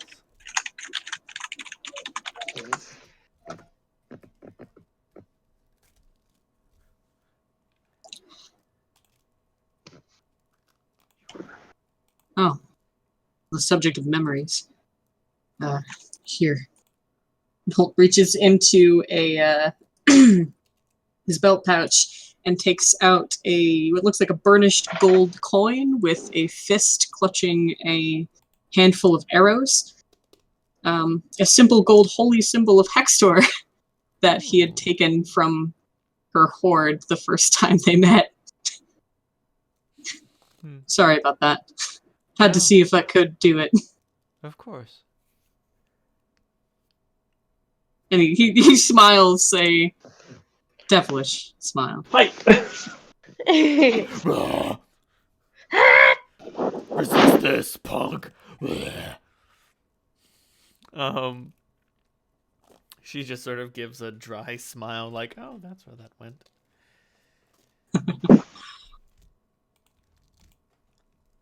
I have to get all the honesty out of my system. Selena seems strangely repulsed by the thing, better little that the righteous have, that the wealth of many wicked. For the power of the wicked will be broken, but the Creator upholds the righteous. The creator upholds them both. She delivers a dismissive sneer. Is it time to go deep, deep, deep underground? Down, Critter is down, a bit- down. Is a bit of a fucking dick, from what I can tell, Selena. You travel for a few days. I mean, knowing that they're in front of us and have had time to prepare, one of us or the other is always wearing the true sight goggles. Understood.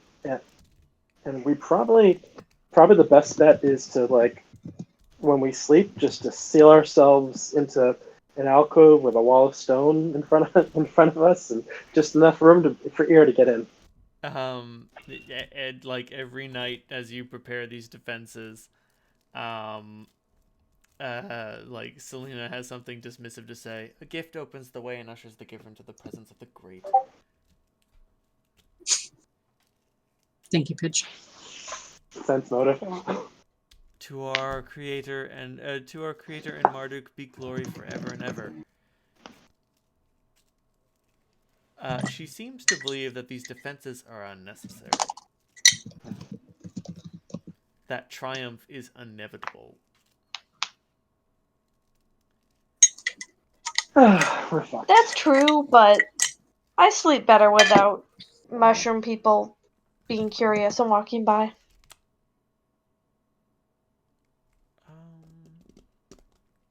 Hey, Clem. Hmm. Could you turn into something big and fluffy and I Of don't know, course try I to can. strangle me to death? Sounds good. I have a feeling I'm not going to sleep very well. Clem turns into a big fluffy wolf. I'm going to snuggle right down in that. It does help you Big sleep. floofy pelt. But as you go deeper and deeper down, the stone gives way to brick, and eventually the brick gives way to what you would understand to be a modern tunnel. But to what your adventurers describe as fucking what, mate? It So- almost reminds me of the Chosen City. Yeah, that seems very. So we circumvented the drow and the vampires altogether. Yes, you have gone down a different path. Are these lights actually working? Yes, they are all. Is this still electricity? functional. It is. You are intimately familiar with this power, and it appears to run on some form of electricity. At least I can point that out. Huh. Heaven and earth will pass, but my words will never pass. Hope Greg would love this.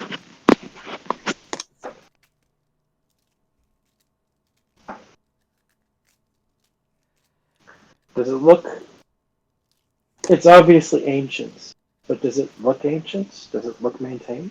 Yes, it has been maintained, but by what you have no idea. Certainly no vehicles travel down here. I just reach a hand and touch the walls. Is it clean? You don't know what it is. I don't know what the material is. No, you don't know what the material is. It's just smooth. Until eventually you're traveling to some place that is very unfamiliar. The Chosen didn't have technology like this. I don't like this.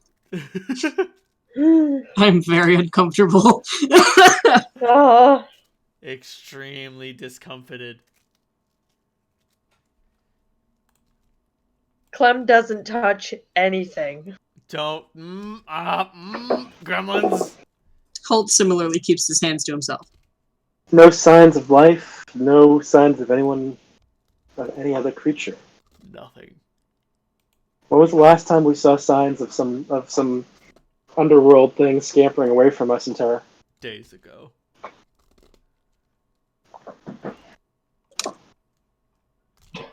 I wonder if there's some sort of natural repellent to this. So.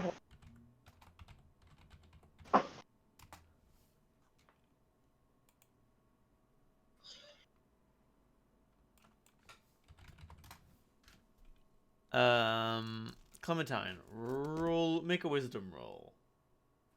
Got it. Echo clear notifications. Delete all your notifications, right? Yes. I got a very Okay. bad roll. Deleted your A 7. notifications. Shit. You have no idea why there's nothing down here. It doesn't make any fucking sense. I mean, I sure wouldn't be down here, so that could be it. That's true. What does someone eat down here? Exactly. Man cannot live off metal. Any sign of writing? Any sign of like doors? Anything? Nope. Is this just a passage that goes on and on and on? It just goes on and on and on. It is difficult to sleep because the lights do not turn off. Any pattern to it all? Nope. Using None that you can that- recognize. that 32 intelligence to try to find anything. This shit is fucked. Until eventually you reach something that it vaguely resembles a structure in a manner of which you can understand.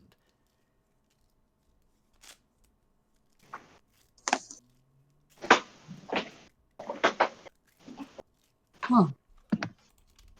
I think we're getting close now. So clean. Right. They'll be waiting for us. So empty. It Just seems reminds me. lifeless. Makes me think of the Vampire's Bowl. Yeah. A little less A little less what you cut out. gothic. Ah. Until eventually, deep below, you enter the womb of the earth itself. Fuck, that's a long link. Isn't it?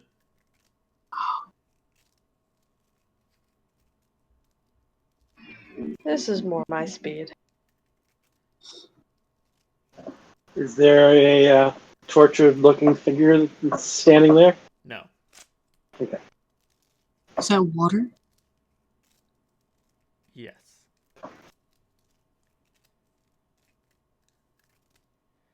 Although, as you enter it, it feels thicker than water. More viscous. Sickeningly reminded of the fountain of brain fluid when we fought the the Mind Illithid. flayer. Oh man! That guy! Oh, fuck, yeah. It is somewhat similar. You believe it to be some form of biologic fluid. Oh. This makes me extremely uncomfortable. I think we were around level 9 then. Can I roll a heal check to see what it is? You may! Let's see. 33. It's amniotic fluid! Oh. Clem, you look real pale all of a sudden. Well, I know what it is. Amniotic fluid. You're gonna have to use small words, dear. The stuff the fetus is suspended in the balloon. But Oh. But where's the fetus? I am coming soon. Hold on to what you have so that no one will take your crown. Yeah. Couldn't have said it better myself. Clem, do you want me to pick you up? No.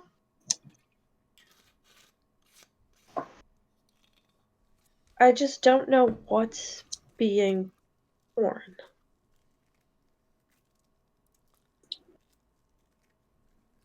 I mean, I'm rough considering about that. nothing is suspended in it, nothing is being gestated, something has been born.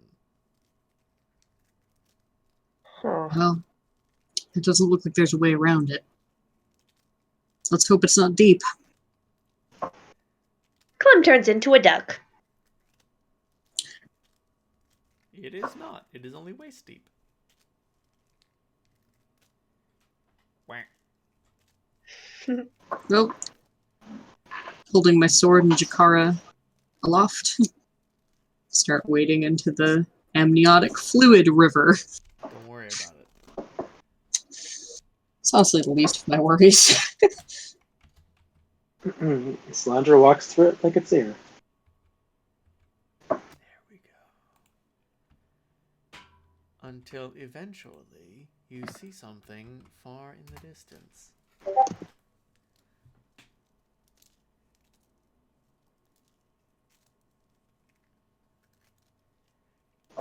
Well, It's jutting out of the river.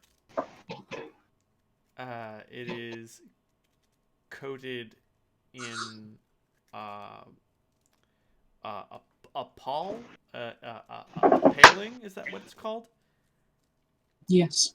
When a child is born with a mucus of blood. a call. A caul, pardon me. Call, yeah. It appears to have been It's- born with a call. The call isn't mucus or blood. It's part of the tissue, like part of the sac. It looks like a little cap. They used to save them when that happened. In any Gross. event, an auspicious birth. Yep. It's seen as a sign of like being fortunate, blessed. Some societies thought it was give you magical abilities. Or great sailor. There are a lot of superstitions surrounding it.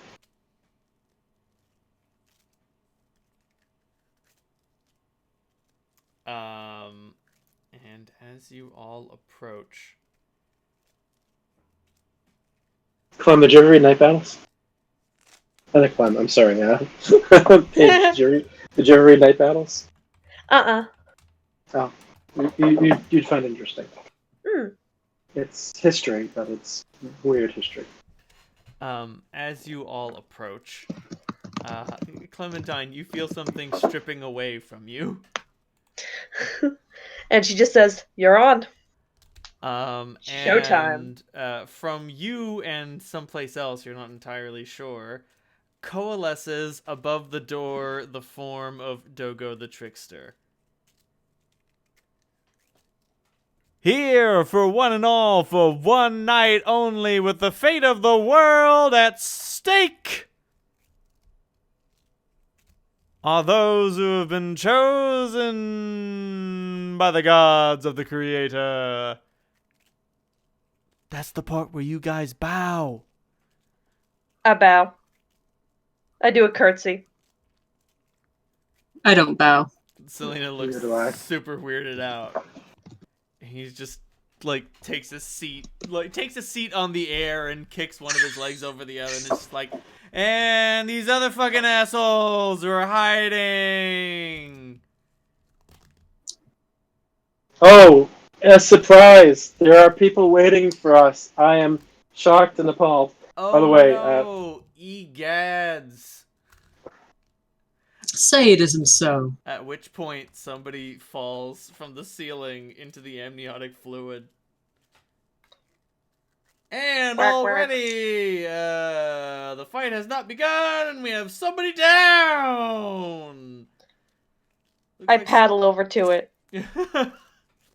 Who is Oh, right, it? you're still a duck. There is a Tory who is, up to his fucking, chest in amniotic fluid. And he comes up, it's sticking to his hair and his face, and he's coughing, just like, oh god! What the fuck? I've been casting my Serving Grip and Spell Sword, by the way. It sounds good. Yeah, let's cast Shield. See what the hell I haven't used in a long time. Ooh, it looks like Team Chosen is going all out.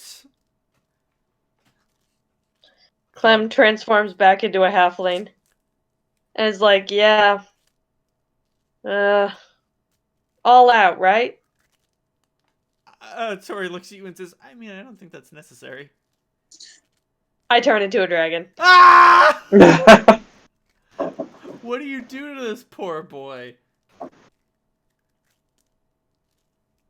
I pick him up, oh so very gently, in my dragon teeth by the back Like of the a shirt. kitten. And I just toss him away. Back towards, opposite the door. Got it. You toss him back the way you came. Was he Oh. stripped of it? Was he stripped of his chosenness? Well, nobody gets Dogo powers because Dogo actually exists. Oh. And do you think he was just going to hang out in someone when he could actually be here? So, does that mean that Tori's powers were really only from Dogo? Mostly, yes. He I goes should kill flying off, screaming as he fucking eats shit into more amniotic fluid. As he pokes his head up above and just says, "Today is not my day." And then Daskius steps out from behind a stalagmite.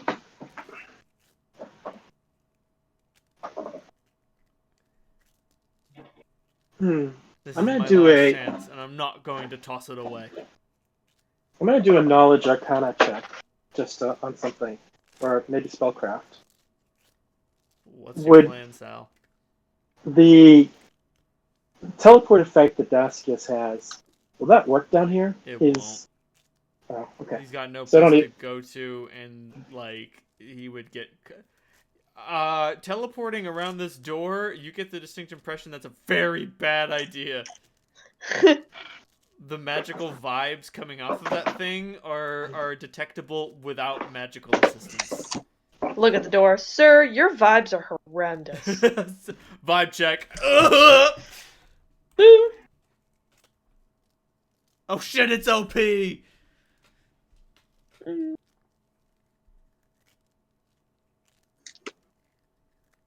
What was it that Daskius said when he stepped out from hiding? This is my last chance, and I won't cast it aside so easily.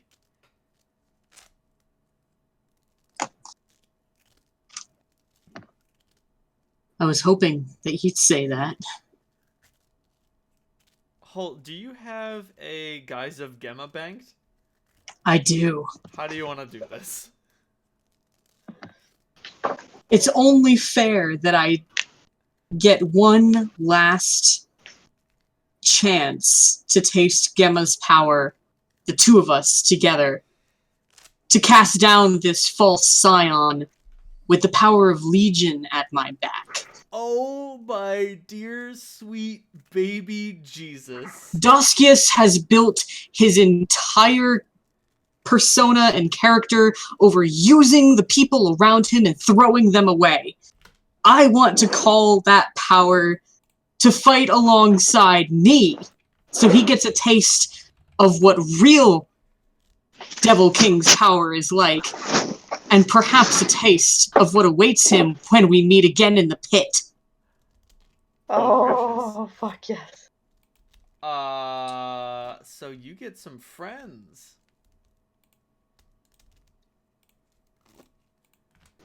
Out from the amniotic fluid bubbles and burbles two terrible beasts that stain it black with their approach.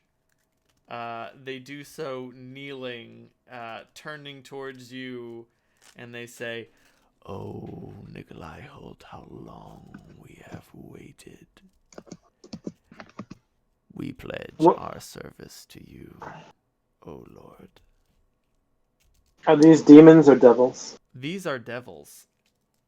These are pit fiends. And gladly, I accept. Oh, great. And I draw my sword. I don't have my shield on. And I gesture forward, the purple lightning energy crackling on Audra's blade as I gesture towards Daskius. And then with my free hand, just drag one finger across my throat. Oh. You tell that motherfucker to rest in peace. Yep. Rest in fucking pieces, Daskius. Let me see if I can find the thing. I'm keeping an eye open for mana. Oh, damn it. Damn it, I'm trying to find the MS Paint Adventures gif that just says cutscene.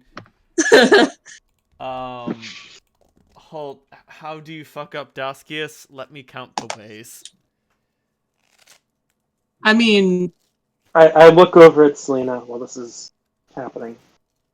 I wish I had the luxury of time stop, but unfortunately, between myself and these two legionnaire devils, I think we're going to cut him to pieces quickly, more quickly than I would have liked. Sorry. I want him completely dismembered. Their only apology by the time they are done is, "We are sorry, our lord. We killed him too quickly."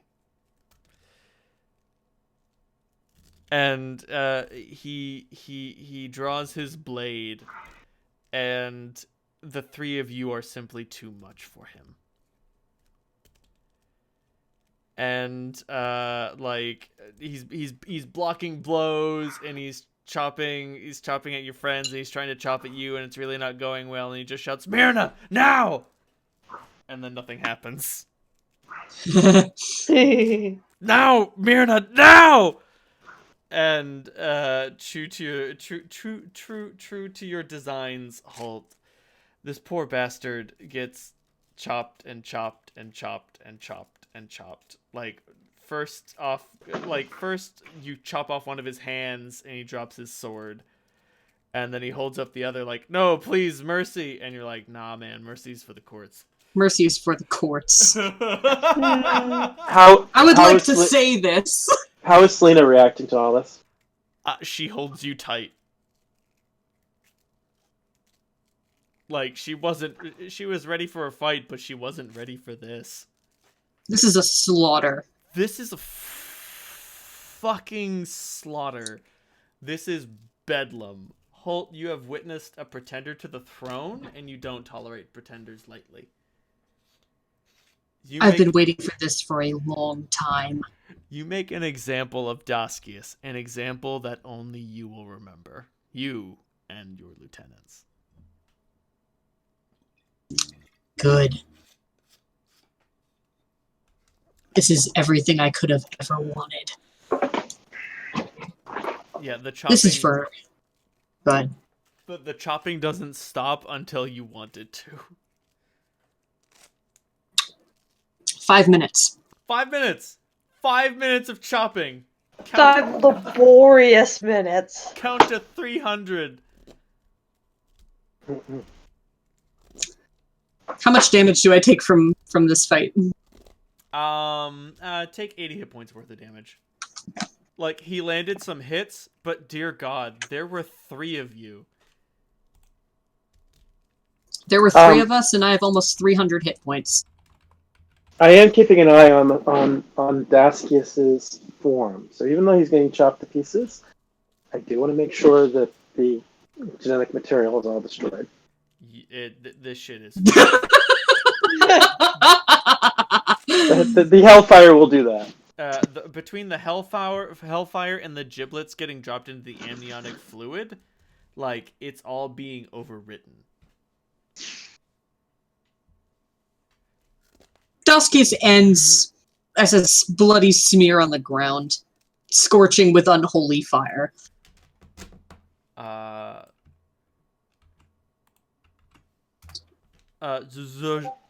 Zojozan and Breromith declare themselves to be your lieutenants. They say in unison, "We are so glad to have joined you in this moment, O King." And I will not forget it. I'll see you soon, won't I? We believe you will. And they turn dastardly eyes towards Selena as they sink back into the muck.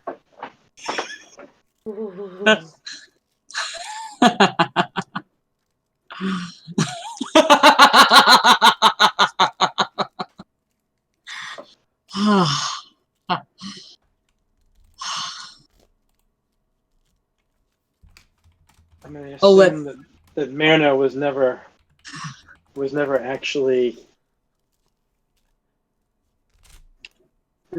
had anything implanted in her. She must have convinced Daskius that he did it. Dogo pipes up and says, "No, she's hiding behind the door." How did she get behind the door? No, not inside, behind it. It's a 2-dimensional object it's a 3-dimensional object that leads to a 4-dimensional space. And you hear a small cry come out from behind the door.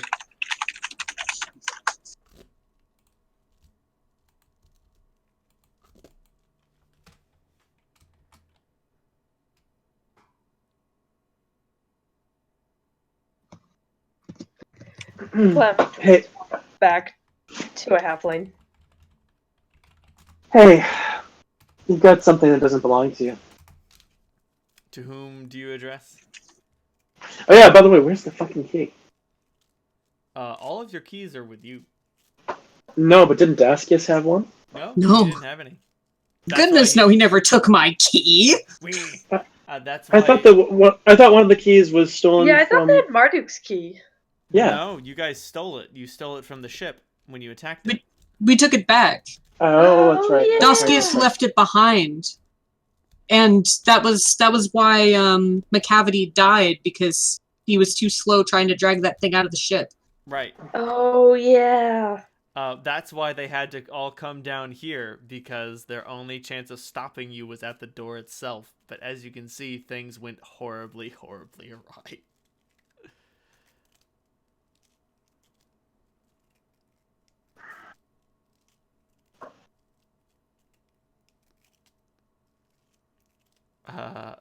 Does Holt's anyone... going to look back at the three of you, just gore splattered. He lets the enchantment on Audra fall, but doesn't bother sheathing it. Clem just kind of pokes her head around the door.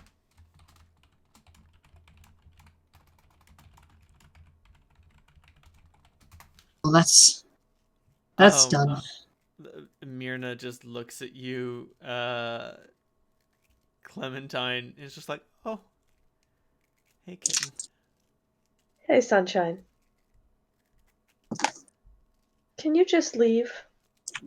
Yeah, I can. I'll just take Tori and go. Thank you. Yeah.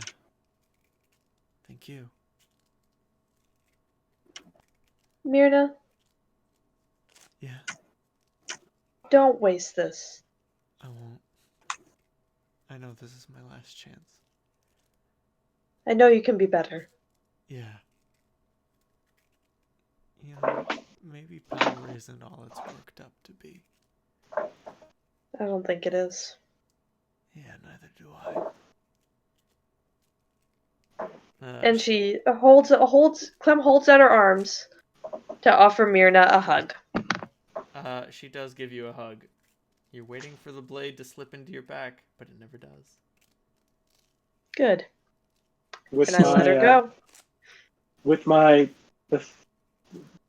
scionness, can I tell if she's sincere in all this? You can. Or is she just afraid? No, there is. Yes? Yes. Yeah? There is fear. She is sincerely afraid. Will she rescind? Maybe. Maybe not. But right now there is a chance that she will give up machination and design. And a chance is all I have to give her. Hey, Myrna. Yeah, what do you want, Sal? That kid isn't all bad. No. If you can do him a good turn. I'll do my best.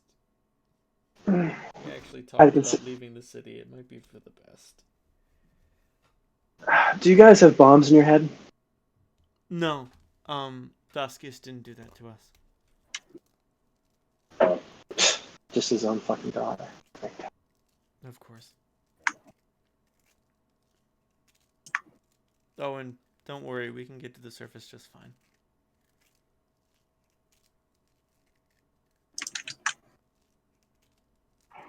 And they start heading out. Dogo. Hey, Tori! Yeah, Sal?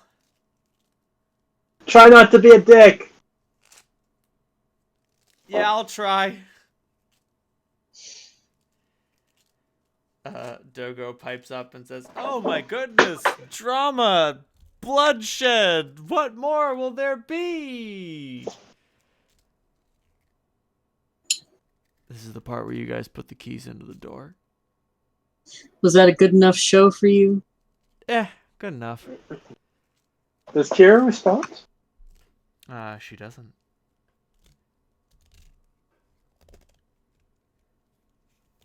Clem steps up first with her key. Sorry, please forgive me. I've been a bit impatient in all this. He told me how long it would take, but I didn't believe him. I figured like you three, he'd cut a few corners. And I mean, to err is human. Hey, any chance those two are going to double back and try to jump into the witch machine? I suppose there's always a chance. Dogo idly comments, "Oh, they're welcome to try. I wouldn't recommend it." Clementine, you place Dogo's key. It begins turning.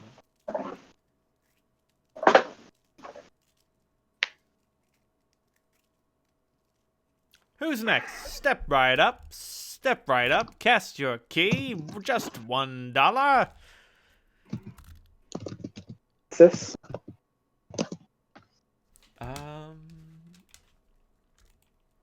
There's not a particular order to this. As it says, anyone who believes in him will never be put to shame. She says, waving her hand, as she draws from her own pack Marduk's key and gingerly places it in the door.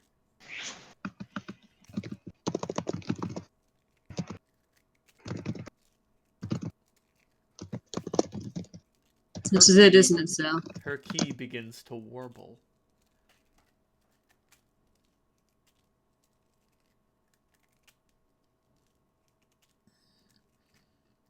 Yeah.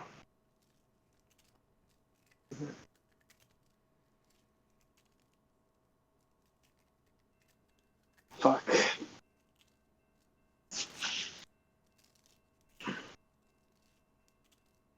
Hey, big Hugo. sis. I don't know if you can hear me. I've been awful quiet. But I'm gonna miss you.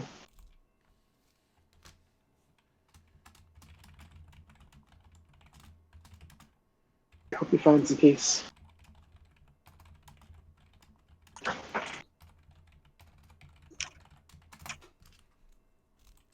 You place Kira's key.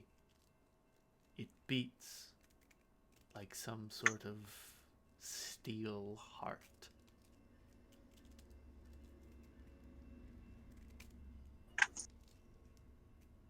Holt stalls for a moment more, pretending to look for the key in his bag of holding. But it really wasn't all that hard to find. Takes out Gemma's key, holds it in his hand for a moment, and then steps up to place it in the door. When Holt places his key, it thrums with unknown power. And like that, Dogo hops down, standing. He hops down. The water splashes, but he is standing upon its surface. And as he does so, the door opens. Does Dogo blink out of existence? He doesn't, because he actually exists. He's physically here. Oh, That being said, the world gets very silent for the other three of you. For all of you.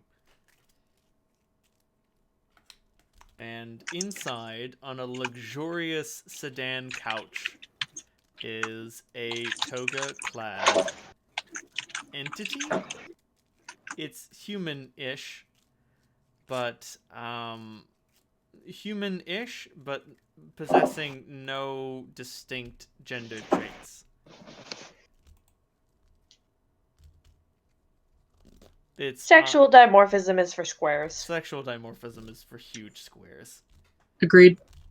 It opens its eyes and just looks at the four of you, and then looks at Dogo and says, "Dogo!" And Dogo rushes forward, and they share a gigantic hug. "Oh, goodness gracious, you said you'd be here, but I didn't... I don't know what I expected." And he just says, "Stop expecting things. You don't expect things when I'm around. Give up. You can't succeed." And he says, "I don't give up because I can't succeed."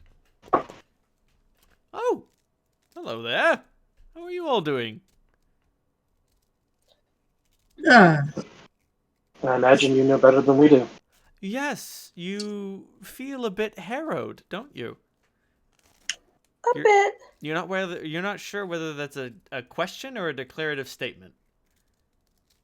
Although now that this person says that, I suppose it's correct. Right?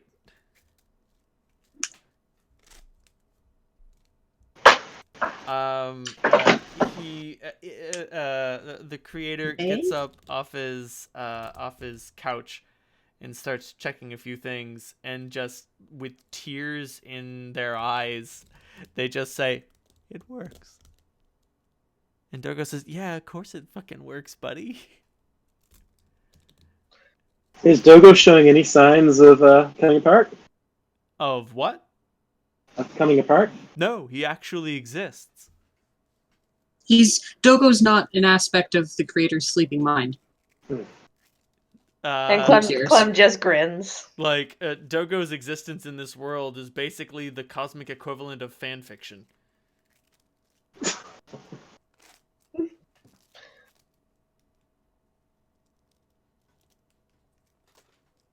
Oh, thanks for waking me up, everyone.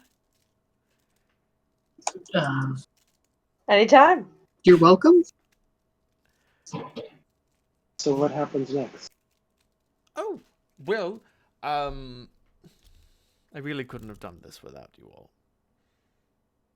I'm remiss to admit that even my power has limits. So it only seems fair that you all earn a reward.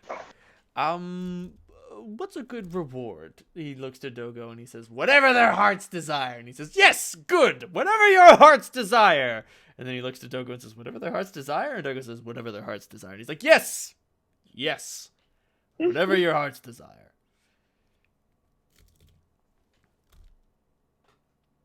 Holt was not expecting the creator to be like this. More similar to Dogo than anything else. Clem loves it. Selena looks at the three of you and steps forward. "I know what I want." And the creator looks at her and says, "Oh, so serious, creature, so serious."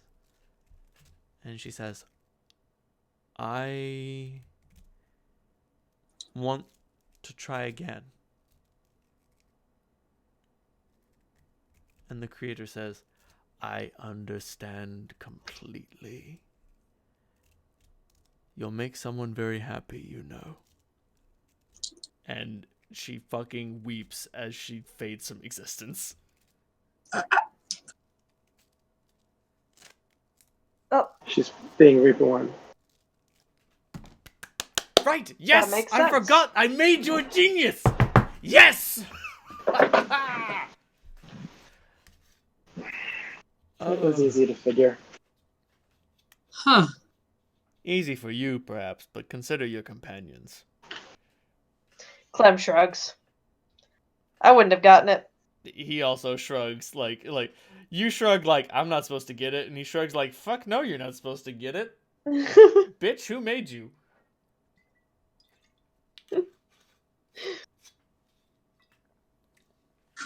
Now then, come on, take your time. Don't have all day. This barrage of contradictory statements assaults you.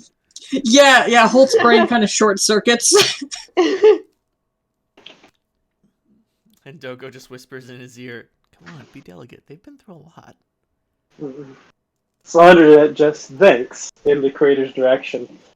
I'm just assuming that you're showing what you want to show. In regard to... The way you communicate with us. Yes. Basically. I thought this would be the appropriate form. Something you would expect me to look as. Sort of. Yes. Sort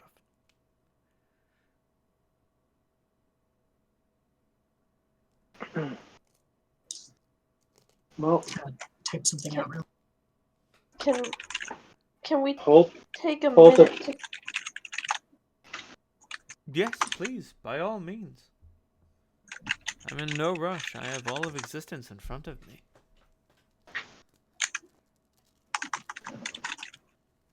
I look at the machine, by the way. It, Can I comprehend it on any level? dear sweet God, no. It is mind-boggling. Let's see if I can find a mind-boggling machine.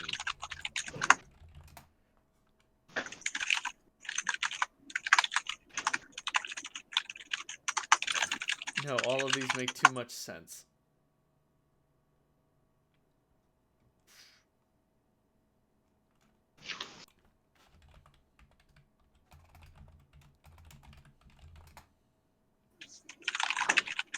Oh, hey.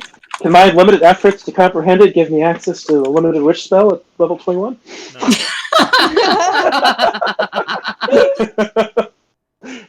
No. Worth a shot. We're not going to actually get to level 21. So, I should mention, all of you suddenly gain the slow experience gain.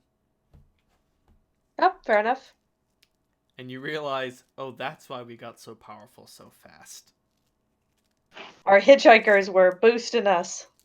Exactly. That being said, so Salandra, it's strange. Trying to look upon the machine makes it more difficult to perceive. Ugh. It seems to bend light Ah! around it. Neither Holt nor Clementine experiences this effect.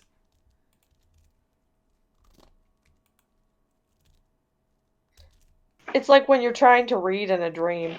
Oh God, don't remind me. Oh fuck, I do that all the time and it's just Yeah. fucking gibberish. Why do you fuck up like that? I don't know. You think you'd learn? You're the lucid dreamer. I know, right? But every time I find a book, I'm like, oh, I'll check this out. It's fucking Vogon poetry in there. Solid reference. I'm helping. Oh God, all hail the Hypnotoad. Yeah, no, seriously. Salandra, contemplating this or observing it hurts your brain. Fuck that. It hurts your soul. It starts in your head and it travels to the rest of your body. I look over at Dogo. So she's really gone, huh? Both of them are really gone.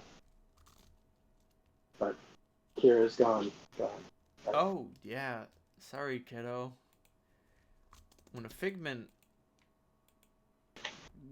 When you awaken, your dreams fade away. Figment is no more. It is almost made to be as if she never was. I look over at the creator. Well, there's a part of you, at least, that has good heart. True. I do contain multitudes. And Dogo slaps them in the shoulder and says, fuck, oh my God, really? The multitude shit again? And he's like, you would not understand. You have not seen into my spirit. And Dogo says, I've seen into your spirit, partner. And multitudes, yeah, right. Oh.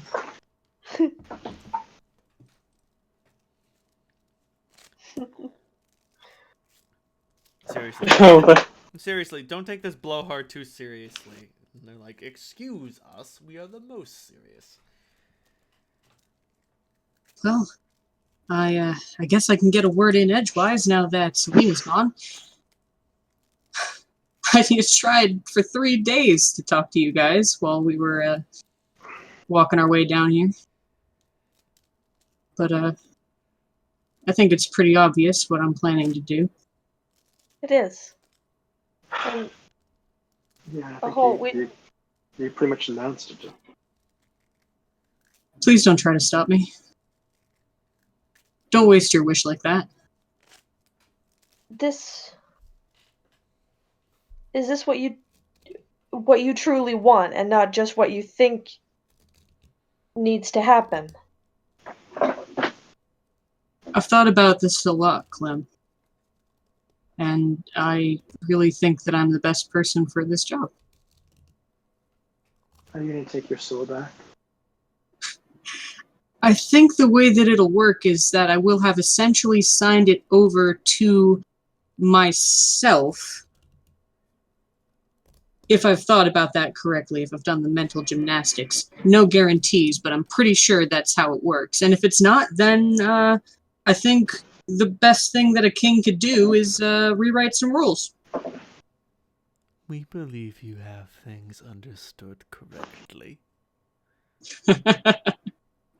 You know, I agonized over the way to say this all the way here. But, you know, you really make me feel better about not being the smartest guy in the room. It is unnecessary.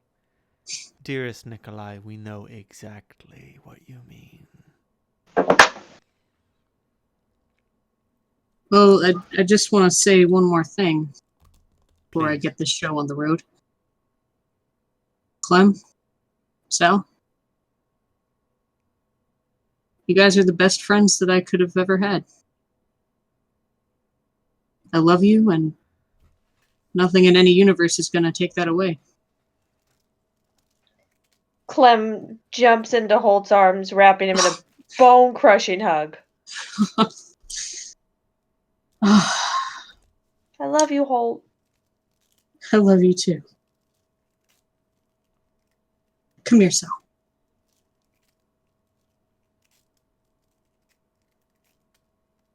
Save you.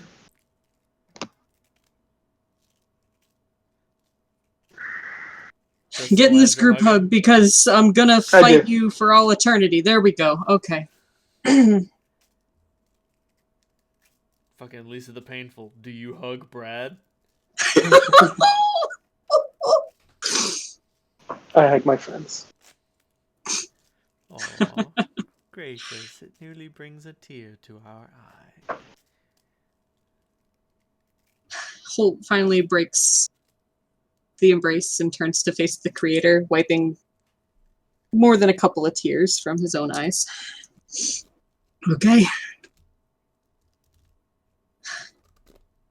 Wish to claim my destined place on the throne of hell. Good luck, little Nikolai Holt. The blood war has already resumed. And like that, Holt is gone. Oh, fuck. Holt, with Zozon and Buromith at your side, you assume the throne of hell, and true to his words, Asmodeus, Demogorgon, and all the forces of the Abyss and the Nine Hells have already begun to wreak havoc. You have your work cut out for you. I wouldn't have it any other way. Meanwhile, back on the material plane, two wishes left, kids. Don't fuck them up. Whew. And Clem looks kind of stunned, kind of at peace, and takes Salandra's hand and just says, "Don't take this from him." I just hope he doesn't regret it for all time. Fuck. It's really gone. No. He's gone from us. He does take court. You may visit him when you wish. Exactly. When he has time.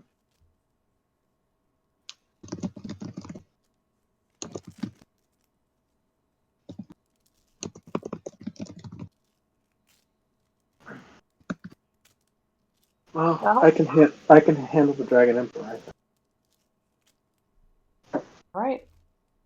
Do you know what you And want to then do? Clem gives you a saucy little wink and goes, "Age before beauty." I'm older and prettier.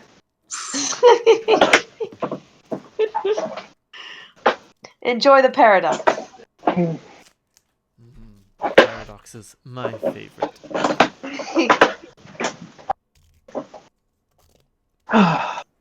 Well, I guess I know what I have to do.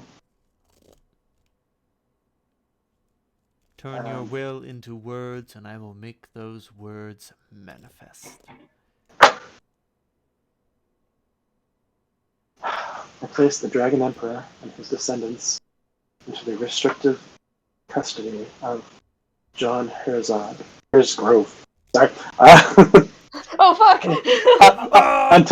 until such time as they are sincerely judged, redeemed by their custodian.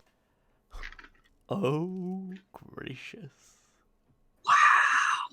Now, that's a bit more than I was expecting, so please give me a moment. And he snaps his fingers. The 2 wishes he has granted before required no such gesture. But this one requires the most mild of arcane undressing. And he says, and just like that, they're gone. He and his score of multitudinous progeny elsewhere. Congratulations, Salandra Vitalis. You have saved many lives. And Clem grins over at Salandra and gives her a big hug. And just says very, very softly to her, "Thank you." Hand my hair. I don't need to say goodbye to you too, do I? That's entirely up to her. You cut out a bit, Dave. I didn't hear what you said. Oh, I said I don't need to say goodbye to you too, do I? No, not at all. And she looks a bit puzzled for a moment, and just asks Dogo and the creator, "Do you go by the wording or the spirit of the wish?" Dogo says no, and the creator says yes. Okay.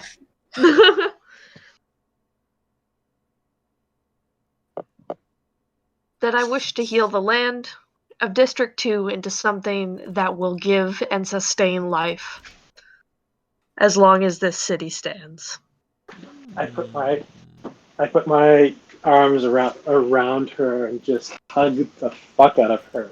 Because I was thinking about that, but I didn't want to suggest it. Dogo and the creator exchange a glance and say simply, "We believe we have just the thing." And Clem grins. with a few keystrokes, the creator simply smiles. Well, that's that, folks. Thank you very much for joining me. Thank you very much for making this happen. You're welcome. But in the interest of stability, we are going to depart. More And so, before Did he say that they are going to depart, or we're going to depart? we are going to depart. Clem jumps across and gives Dogo a big hug. Gracious, kiddo. Get your affection out while it lasts. I know you'll be around, but I'll miss you. Sorry, kid. We got shit to take care of. Have fun. Now of that, I have no doubt.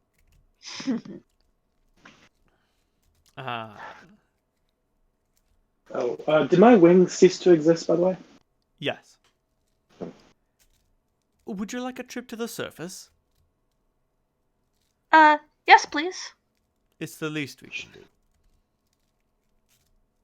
Sure. So the world turns into butterflies, and you are somewhere in District 3, and the creator and Dogo are gone.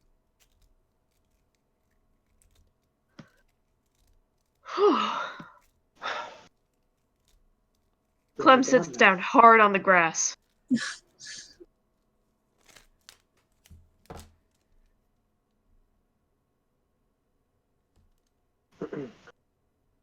Well, that's that then.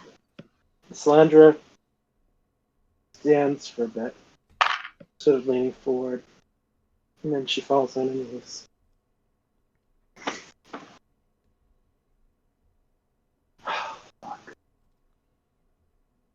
Clem wraps her up in a big hug. I'm never gonna miss.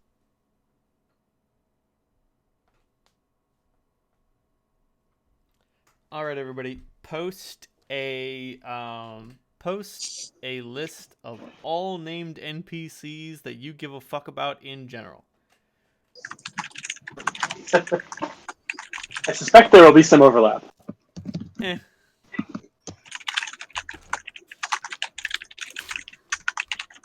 Also, for your efforts, Salandra, you have earned 2 intervention points. Clementine, you have earned 1 intervention point. And Holt, you have earned 2 intervention points. Okay. At any point during the epilogue, you can tell me to shut the fuck up and change something. This is a measure of your character's influence remaining in the world that is created in the aftermath of what you've done. Holt, even though you're not there, you can do a lot from hell. That's true. One second. And Salandra, although you are physically present, you do have a lot to take care of.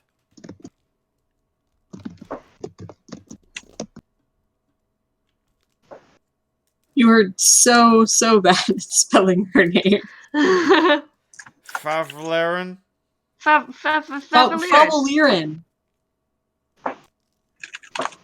Lollapalooza? Here we go. Here's my list.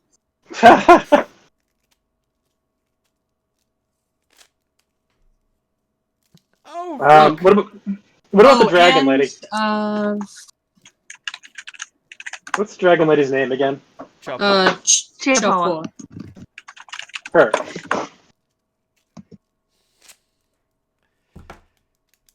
Oh. Ooh, I forgot someone major. It's okay, I remembered for you.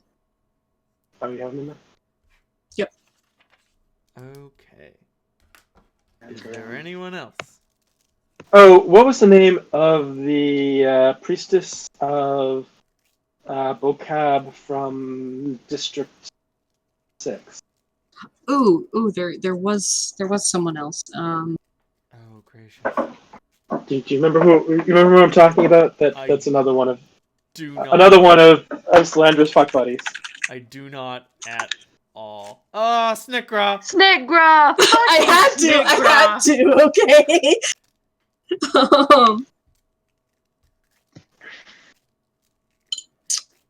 She was the one who designed the blood plague.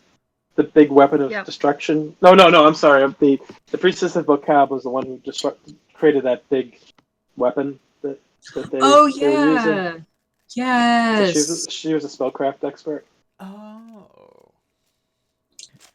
Well then. Let us begin. Oh, shit, there's one more. Okay. The vampire guy. Oh, Zoltan? Zoltan. Oh, Yes. Yeah, Zoltan. There we go. Now I'm done. Final answer. Oh, wait a second. I completely blanked on something really, really important. Oh my god. What is my girlfriend's name? Gadra? Jesus fuck. How did that happen? There's a lot of characters to keep I was gonna track say, you were so busy thinking of the minor character. You lost the forest for the trees. Yep. All right. So, I think we're good. One other. Oh my goodness! Oh, he was the Kira priest from the jungle, Hell Jungle, who's completely fucked right now. Oh my god, no Kira, what happens to him? Loses his powers. He can't move. Maybe he comes out of his crystal. Oh, shit! Yeah. Oh shit. Pod boy. Yes. Oh man, it's been so long. I know. He's got to be in. I don't pins. have What's his my name? I don't have gotta my be- notes. He's got to be in pins under. He was Surgeon. pinned under the crew. Oh under no, the he crew. wasn't pinned Oh, under the crew. He should have been. Because I had already set Zoltan as the surgeon. Sarush. Oh, Sarush! Sarush. jeez. Oh, and did anybody say Alexander? No, we didn't say Alexander. I mean, I know Alexander's fine. I mean, like, he's fine. Kids are That's it. alright. I'm good now. I'm not. There we go. My mom is, I presume, With you. going to. Well, I would unsummon her at some point. Oh yeah. Would you, though? But by the way, just out of curiosity, when Selena disappeared, am I paid in full? Yep. Oh.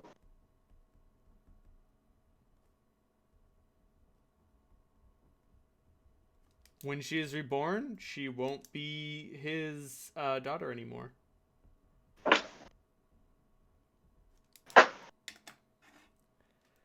Oh, and fiend trees. All right, I'm gonna take a piss real quick, and I will rattle off what happens to all these people. Excellent. I'm so excited. I am very, very excited. Oh, me too.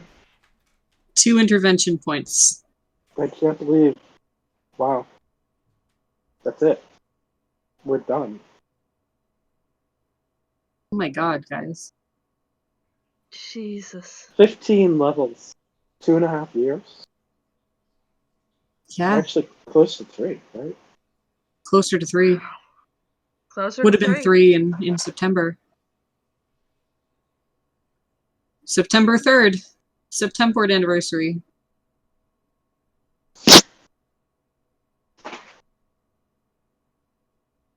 Holy shit, guys. I cried. That's why I muted myself. Understandable. You earned it. Yeah. Slandra really wanted to say whole. I know. But it wouldn't have mattered. The sigils in his skin. It was basically a promise that he was gonna follow through.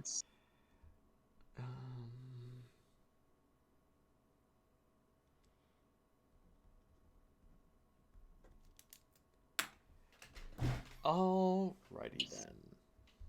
Good gracious, there's a lot to go through. We have a lot of beloved NPCs. True. How dare you make the ones we love so much? And let me mark down.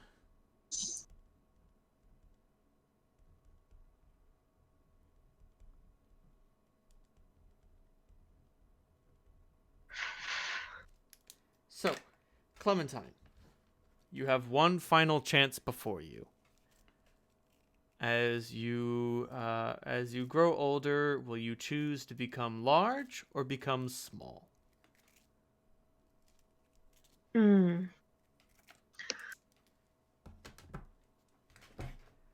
Clementine has spent a very, very long time being large. And now it's time to be small. Very well done. Goats. Oh my god. I remember that moment. Yeah. I'm the dog.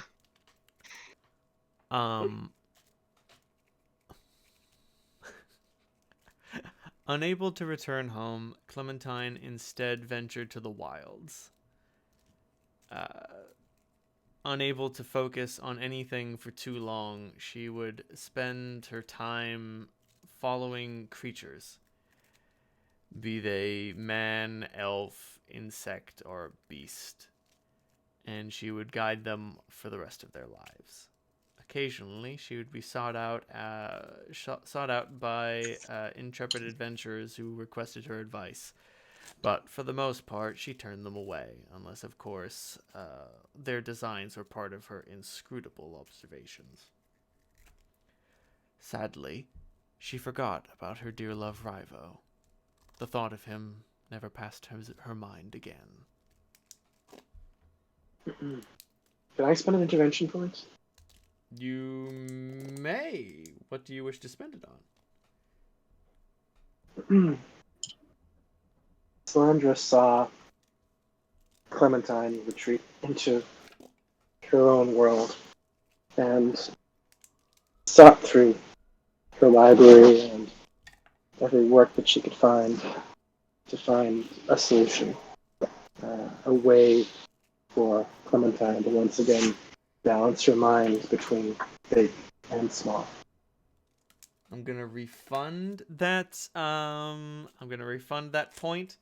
Sadly and unfortunately, her mind was too far gone for any magic that Solandra could research. Although she and Gadra spent much of their time, not much of their time, but some of their time on the project. When Solandra Was worth a shot. it was It's you worth a had to shot. try. When Solandra claimed to Clem, sometimes she was recognized and sometimes she was not.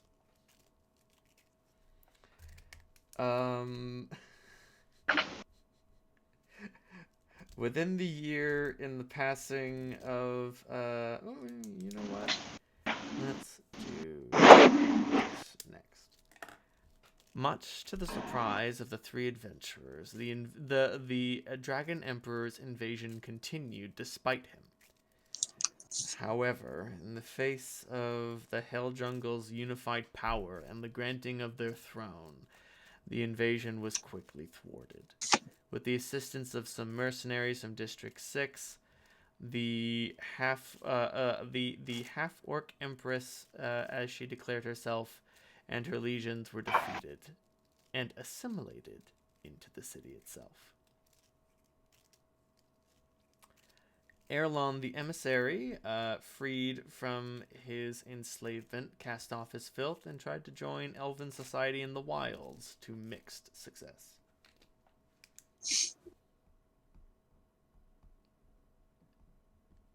Sadly, Holt was too busy to divide his attention towards the fortress in the Hell Jungle, and it was unfortunately reclaimed by the woodlands. All in due time. They can have their small victory. True.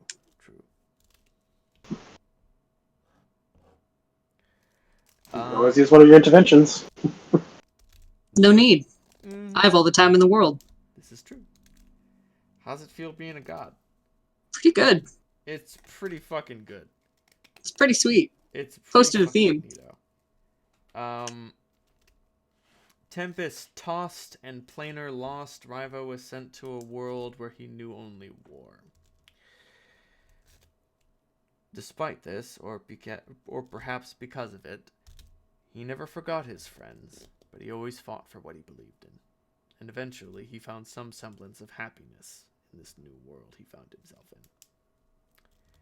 What this world was like, that is a tale for another day. I'll take it. Sarouche. Does he become called the Green Scar just out of curiosity? No, he gets called the fucking Hulk. Get your AUs right. Hey. Strangely enough, with the passing of Kira, Sarouche finally pupated into a different creature entirely. What he turned into, now that is a story for another day. Gadra conquered her hunger and joined Solandra in the wilds doing their research. Strangely enough, the elves were more than willing to accept a vampire orc in their midst. Her combination of vast intelligence and immortality made her welcome among the people, and their blood was readily shared with her meager hunger.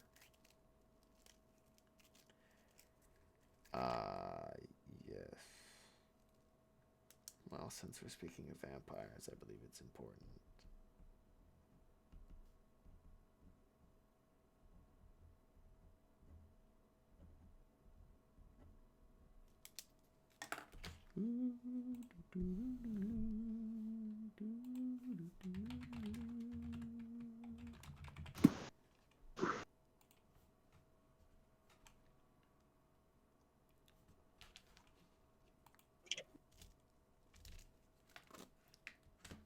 The birth of Holt and Collie's child was a particularly difficult one. But thanks to the assistance of the great surgeon Zoltan, she was able to survive the procedure. She named the child Nifloth, a traditional tiefling name. And it was born a tiefling. The ninth in Hennepin was her home, and her mother and her friends and her family and the Black Hand all doted upon the daughter of the King of Hell herself, although they never did reveal the nature of her bloodline. When asked who her father was, Collie would simply say, "A fine man was your father," and I'll brook no argument about this. Oh, my heart. Unfortunately, though, the ninth in Hennepin caught an unfortunate brawl, one that not even the Black Hand was able to put down. Kali was unfortunately murdered in the ensuing conflict. And with her death, despite Charlie's great financial acumen, the ninth in Hennepin eventually fell into disrepair. As such, Taga and the Lot were forced to find other places to work. That being said... Intervention! Intervention point. That's not allowed to happen on my watch. I will spend both my intervention points. Only one is necessary. Okay. If necessary, I will spend one intervention point. I have a trusted lieutenant of the Legion. I would like to send Zazazan to become a tenant of the ninth in Hennepin to, if not prevent its destruction, then to at least save Kali's life. Sounds good. Holt could scarcely spare an eye from the war table as he brought the blood war to heel. But when he saw the forces of chaos and bedlam encroaching on the ninth and Hennepin, he sent his dearest lieutenant to the mortal world. Zazazon questioned the order initially, but under his steely gaze, he agreed, "Very well then, it'll take nothing but a pittance of my power." And as the great bar brawl that would have claimed her life broke out, a strange fighter turned aside, blow and blade with nothing but his bare body, saving Kali's life and the establishment once and for all. Taga, Zoltan, and Kali lived out the rest of their days until they died. That's all I want. However, Zoltan is an immortal. Zoltan is immortal. Yes. Right. As Nethloth grew up, she became a fighter, very much like her father, never understanding exactly where her martial prowess came from. After Taga and Kali passed when she was middle-aged, she went to one of the last remaining tenants of the derelict establishment, Zoltan, and he told her the truth about her lineage.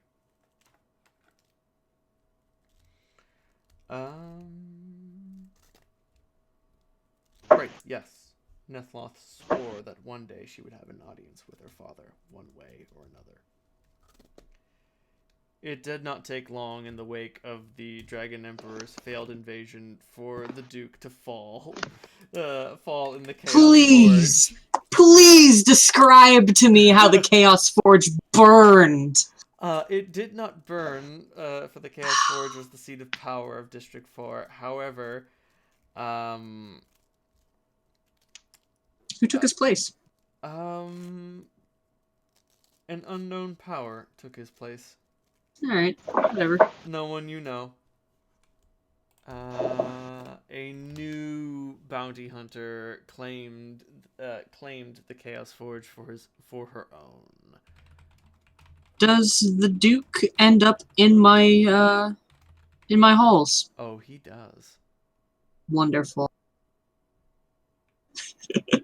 Personal chew toy to my hellhound. True facts. It's one of the perks of the job. After a long day of fighting the blood war, come back to my halls to see the Duke broken and bloody yet again and be like, oh, I love my job.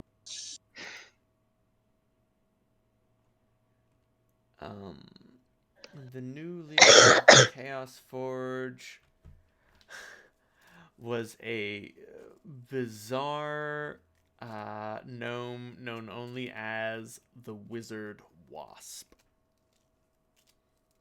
What the fuck? That's an awesome name. That Oh they shit. are. Oh, one question. Mhm. The thrones of Gemma and Kira. What happened to those? Well, we'll get to that. In just We'll a get to minute. that. Brooke continued his services as the Wizard Wasp's attendant, living far beyond what is to be expected for a kobold's life, although they say that he was blessed by dragons. Love that little kobold. Riate and Niamisa continued the Black Hand, serving their new lord's will. They were Hult's instruments, and they were glad to be so. Niamisa more so, Riate less. Yeah. What about Niamisa's brood? Did any of them survive? Oh, Niamisa's brood. That is a tale for another day. I'll keep that in mind. Toby became a hero among goats, Yay! siring a series of... aren't goat children's called kids? Yes, they are. Yes. Siring an entire series of kids. Intelligent enough to know that siring too many would cause genetic downfall to all of goat kind. Wherever goats cried out in pain, Toby was there to protect them. I love Toby. I love you, Toby. You're such a What's good baby. What CR is Toby nowadays? I think Toby's a CR13. Something Toby's like a that. CR. Don't fuck with him. He is a goat of legend. A goat of legend! He is a goat of legend, straight up. He has the of legend template. That's outstanding. I'm so happy. Future figurines of goats. You know the magical ones? Yes, Carved in his likeness. absolutely. You know it. I was gonna say, I imagine like the shepherds having like a little wooden or stone Toby to watch over their flock. You are absolutely correct. So cute! Goat kind. Goat kind trembles in the face of Toby. Corgan and Bowman were struck hard. In the absence of Marduk and Kira, the Holy Guard collapsed. Although thankfully, in the presence of a pacified graveyard, their loss was not overall felt. But for the most part, the holy power that they had inspired became supplanted by Hieronius. Although many of the Holy Guardsmen who defected fell to apostasy and heresy. Good. Hmm? Good for me. Heresy. Heresy. Faweleren took her father and lover Corgan across the graveyard and across the mountains to resettle Armstrong, where she took her seat on the throne there. Yeah! Yeah, bitch! Woo! That's what I was wanting to happen. Love her! Aziz continued to manage the temple on District 2, much as he had for all this time, peculiarly aware of the strange new parasites that had come to live there. He did all he could to foster their growth. They seemed to eat the earth and turn it into some sort of tillable soil. Ah. Grub, finally free of his fever delusions, went back to District 2 and took his place at the tower, advising Vindries on how to deal with the rest of the Junkers there. It was his influence and political affluence that held her back from her most xenophobic desires. He was always thankful to Salandra for restoring his voice. And yeah, I don't know if it requires intervention to say that Salandra will visit him as frequently as she is able and invite him to come join her when she goes on some of her ventures. Unfortunately, Grub was always somewhat of a homebody. Yeah, okay. Having adventured enough for him, he stayed home with his dog. Alright, I'm kind of thinking along the lines of what I had said before, that I'd use an intervention to bring the younger elves, at least, out of the wilds to District 5? Yeah, 5, right? The in that new city between Around which will spread up around the throne, where we placed it at the center. Yes? Yep. Fair enough. Salandra made acute employment of her father's political acumen and influence in order to create a second Grand Elven settlement. Though there was much protestation and gnashing of teeth, she said, "Shut the fuck up, or you'll fucking fireball, you stupid fucking cunt." Classic Sal. And, That sounds like Salandra. and for the most part, that was super effective. Yeah, she still has like a plus 35 intimidation, so that does. Mm-hmm. Alexander continued to administer the library. With the fall of the Holy Guard, Wind City became a sort of bicameral legal establishment. His wisdom, knowledge, and keen thinking was needed more than ever, although he never stopped lamenting the death of his misguided brother. Oof. Snickgraw had survived the wilds of the Hell Jungle as long as she had been alive, and she never regretted the dark lessons she taught to any who would seek her. Nice. I visualize her as that was Ogra from the Dark Crystal. That's exactly how I picture her, but with a wider mouth full of rows of teeth. Yep. Maybe some cat Yeah. ears. Way more mean. Way Just like- more mean. Covered in matted fur and hair. I think she had a tail. She did, in fact, have a tail. Yeah. Just like a really ugly, mutated cat folk.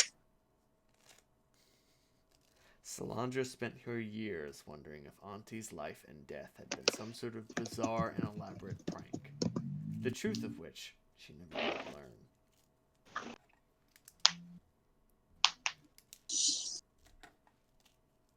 Lobo continued his employment at the hands of Connor, until eventually he died, rendering his final lesson. Fight. Fight for your right to exist.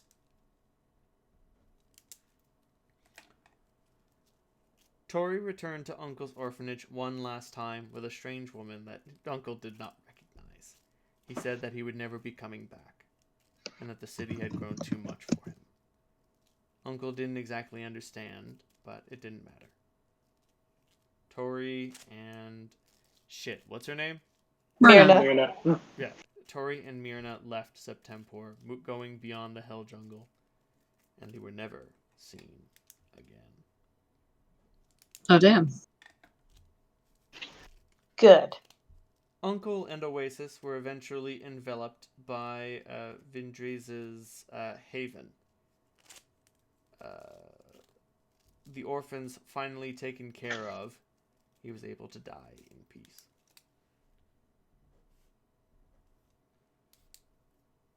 Goodness gracious.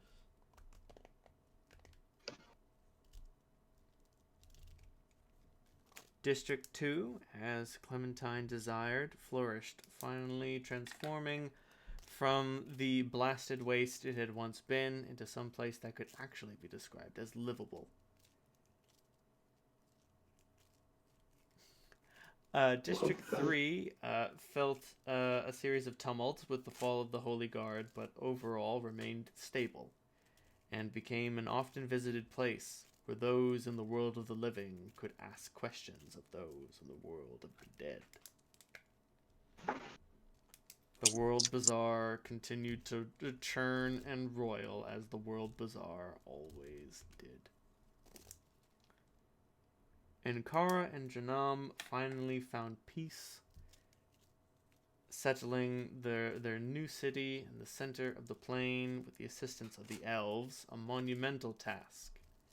There, both the powers of arcane and divine magic were worshipped, and the Metal Mother began to flourish. Connor continued his designs in District 6. Although inscrutable, they were far less dangerous than they had previously been. With the absence of the Hell God and the assimilation from the invasion, the Hell Jungle grew strong. As for Salandra, she enjoyed her life with Gadra, occasionally going on gallivanting adventures, sometimes to the peak to reclaim lost technology, and sometimes to the worlds beyond, in search of far more bizarre plunder and loot.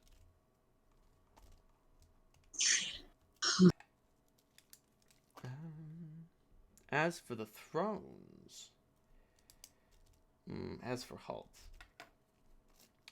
could scarcely afford to affect his influence upon Septemport proper. Unfortunately, the Blood War demanded far too much of his attention, although one eye of his could always be spared to the world beyond. The Blood War, having resumed, was not beyond his capabilities, but was not too far beneath them either. He worked laboriously through day and night, marshalling the powers of both Legion and Leviathan. He would be victorious, that he knew. But when it was that the fiends would surrender, that is a tale for another day. What of the man that caught my eye? The light shining in darkness. That light shining in darkness.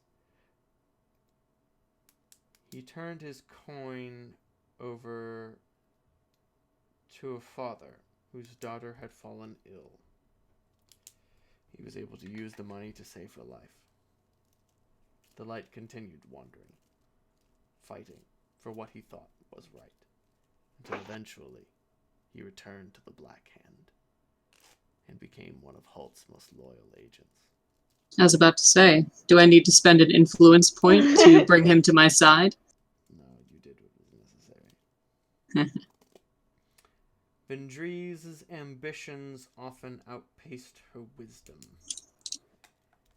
Although Grub was there to hold her back, she vied for the throne of District 2. Although she knew better than to try to take it from the aged gnome and his powerful goddess. Of the thrones... Yeah, speaking of Aziz did never sit upon the throne of District 2, but he always gave it to his most enlightened pupils. Fawalaran sat upon the throne of District 3. Unfortunately, the residents of the Cat City deep beneath District 4 continued to reduce at an astonishing rate. Influence point. What would you like to try to do, Clementine? I would like to try and halt and reverse the reduction of the catfolk. Unfortunately, even Clementine knew better than to interfere with the will of dragons. Oh. As their creations, it became clear to all that this was the dragon's plan all along. Oh. And so Chiapoa took her place on the throne of District 4. Oh. Hot. Hot. Mm. I ain't got a problem with that. Now you fucked up! Oh, you fucked up now. Now you So have yeah, fucked tell up. us about Chiapoa. I was wondering if that when she said we chose wisely, I was like, oh crap. Chiapoa's machinations granted her vast power among dragonkind. Those who wished to return to the surface and those who wished to remain below realized that that placing their faith in her was always a good decision. He had granted each party exactly what they wanted. And upon the throne she did sit, absolutely unafraid to throw her weight around, demanding tribute from the surface and offering gifts from below. Somehow I just visualize her and Connor really going at it in a meeting. Oh, we'll get there. Influence point. Oh, I would like to offer the support of the King of Hell to the dragons returning to the surface. oh, They will goodness, find Bless you. Thank you. goodness gracious. the Hand of Alliance. They will find no resistance from the hellish forces.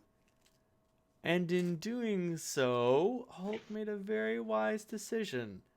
It was common for Holt to run afoul of Tiamat in the Blood War, and in extending his hand to Chiapoa, Tiamat was put to rest. And in extending his hand to Chiapoa, it was very common for Holt to barter favors with Bahamut and those of Bahamut's brood. Fuck yeah. Damn, alright. son. Fuck yes! Nice. When you say put to rest, do you mean that Tiamat was appeased, or do you mean that Tiamat was put down? Appeased. Appeased. I'm not gonna kill her. I might need her. What do you mean? She's yours, Haas. Good. The multifarious mother of all dragon kind is like, yeah, no, you did my people a proper solid. You see that bitch? I'm gonna toast that bitch. Love you, sweetie. Mwah. Oh yeah. District. Holt getting an opportunity to fuck Tiamat, I'm sure. I'm gonna draw that. Fuck yes. I mean, if you so wish it, it happens. Yes. And then some demon dragon babies were born. Hey! You know, what's a fling between gods? Zeus did it all the time. True. And That's it never true. worked out poorly for him. Never. Not ever. It's tough to be a god. He had those consent issues. True. The new city in District 5 was named Meleth. It was the gnomish word for combination. They united around the throne and elected someone who would sit upon it, and their voice was mightily heard. Connor took the throne of District 6, naturally. The party had made a very good decision in surrendering surrendering it to him. Making him earn it would have only brought harm to someone else. And in the annals of Septemport's history, Connor would always sit upon the seat of District 6 until at last he was finally destroyed. But that is a tale for another day.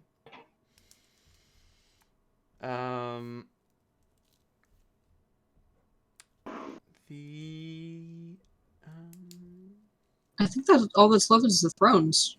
Yeah, there's a couple thrones left. The throne of the Hell Jungle was ascended by a notable and elected mutant, who's, in light of the Hell Jungle's growing power, whose words and deeds were very listened to among the council. And then Good. there was one throne that was seated beyond. Upon it sat a creature whose incoherent babble and terrible prophecies struck fear into every other one who sat at that table. The creature, Which throne was this? Kira's throne. Oh. Influence points. Yep. What's your plan, Sal? Solandra's going to find the links that she had to Kira, and attempt to, since she created this table, to backtrace that and take that throne for herself, and have it be within her own mind, so she doesn't actually appear at the table, just her thoughts and will. Sounds good. At the table, there was always an empty throne. But everyone liked it there. It made them feel more thoughtful. I think that's it.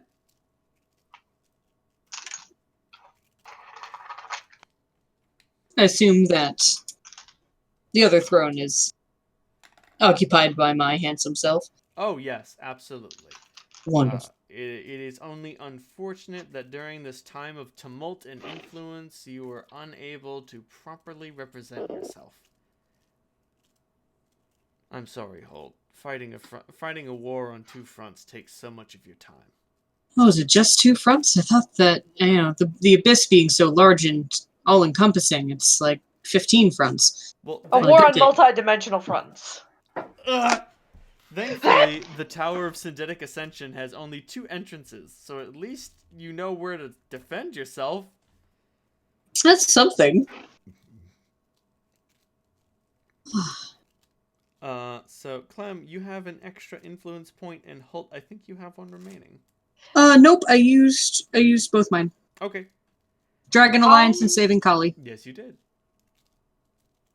I would like to use my influence point to not heal to the extent of District 2 because that's not necessary, but to help guide District 6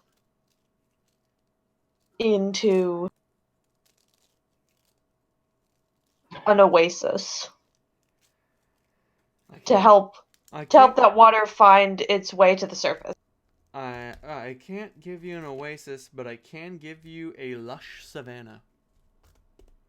That'll work. That'll do.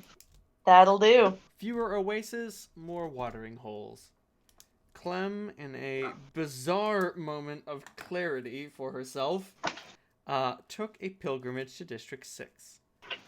The strange, nearly naked, overgrown halfling was not stopped upon the road. Those who did so were rarely capable of speaking of it. And when she came to District 6, she took a nap. And when she woke up, the land was as she wished it to be. Gaia thanked her, and she thanked Gaia.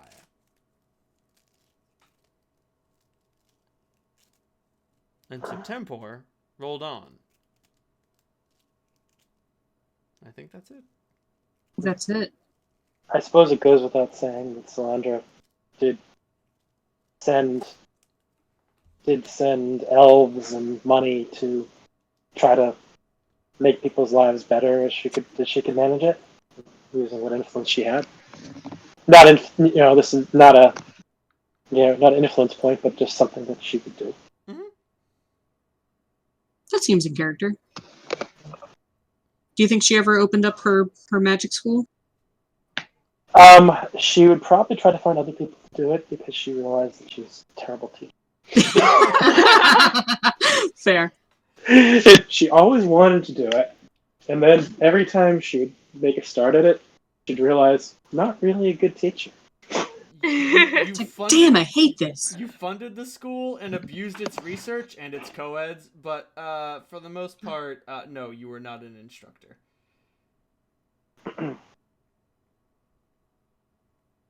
So, interesting to see. 100 years from now, when Salandra hits, gets out of puberty, yeah, it's interesting to see what happens. True. But overall, did everybody have fun? Yeah. Fuck yeah, you know I did. That was I mean, not just tonight, but in general. I mean, Reynolds, Yes. thank you for this journey. This was epic game. Thank you for joining me on it. I didn't mean to rush y'all at the end, but I was fucking done. Honestly, I think that we all are. Yeah. This game has gone on for 2.5 incredible years. So thank you. And thanks for giving us just a really, really good ending. I think that going through in an epilogue for all of these characters we've come to care about was the best way to do it. I agree. Yep. I liked being 100%. able to have those influence points for a last little bit of role-playing. Oh yeah, that's your last will and testament right there. Just like, well, actually, that thing didn't happen. I loved having a well actually pointer too. It was really good. Well done. Beautiful. I do believe I will employ this sort of thing in the future. Excellent. Yep. Seems like a good plan. Particularly when you're doing these, larger than life type stories. Yeah.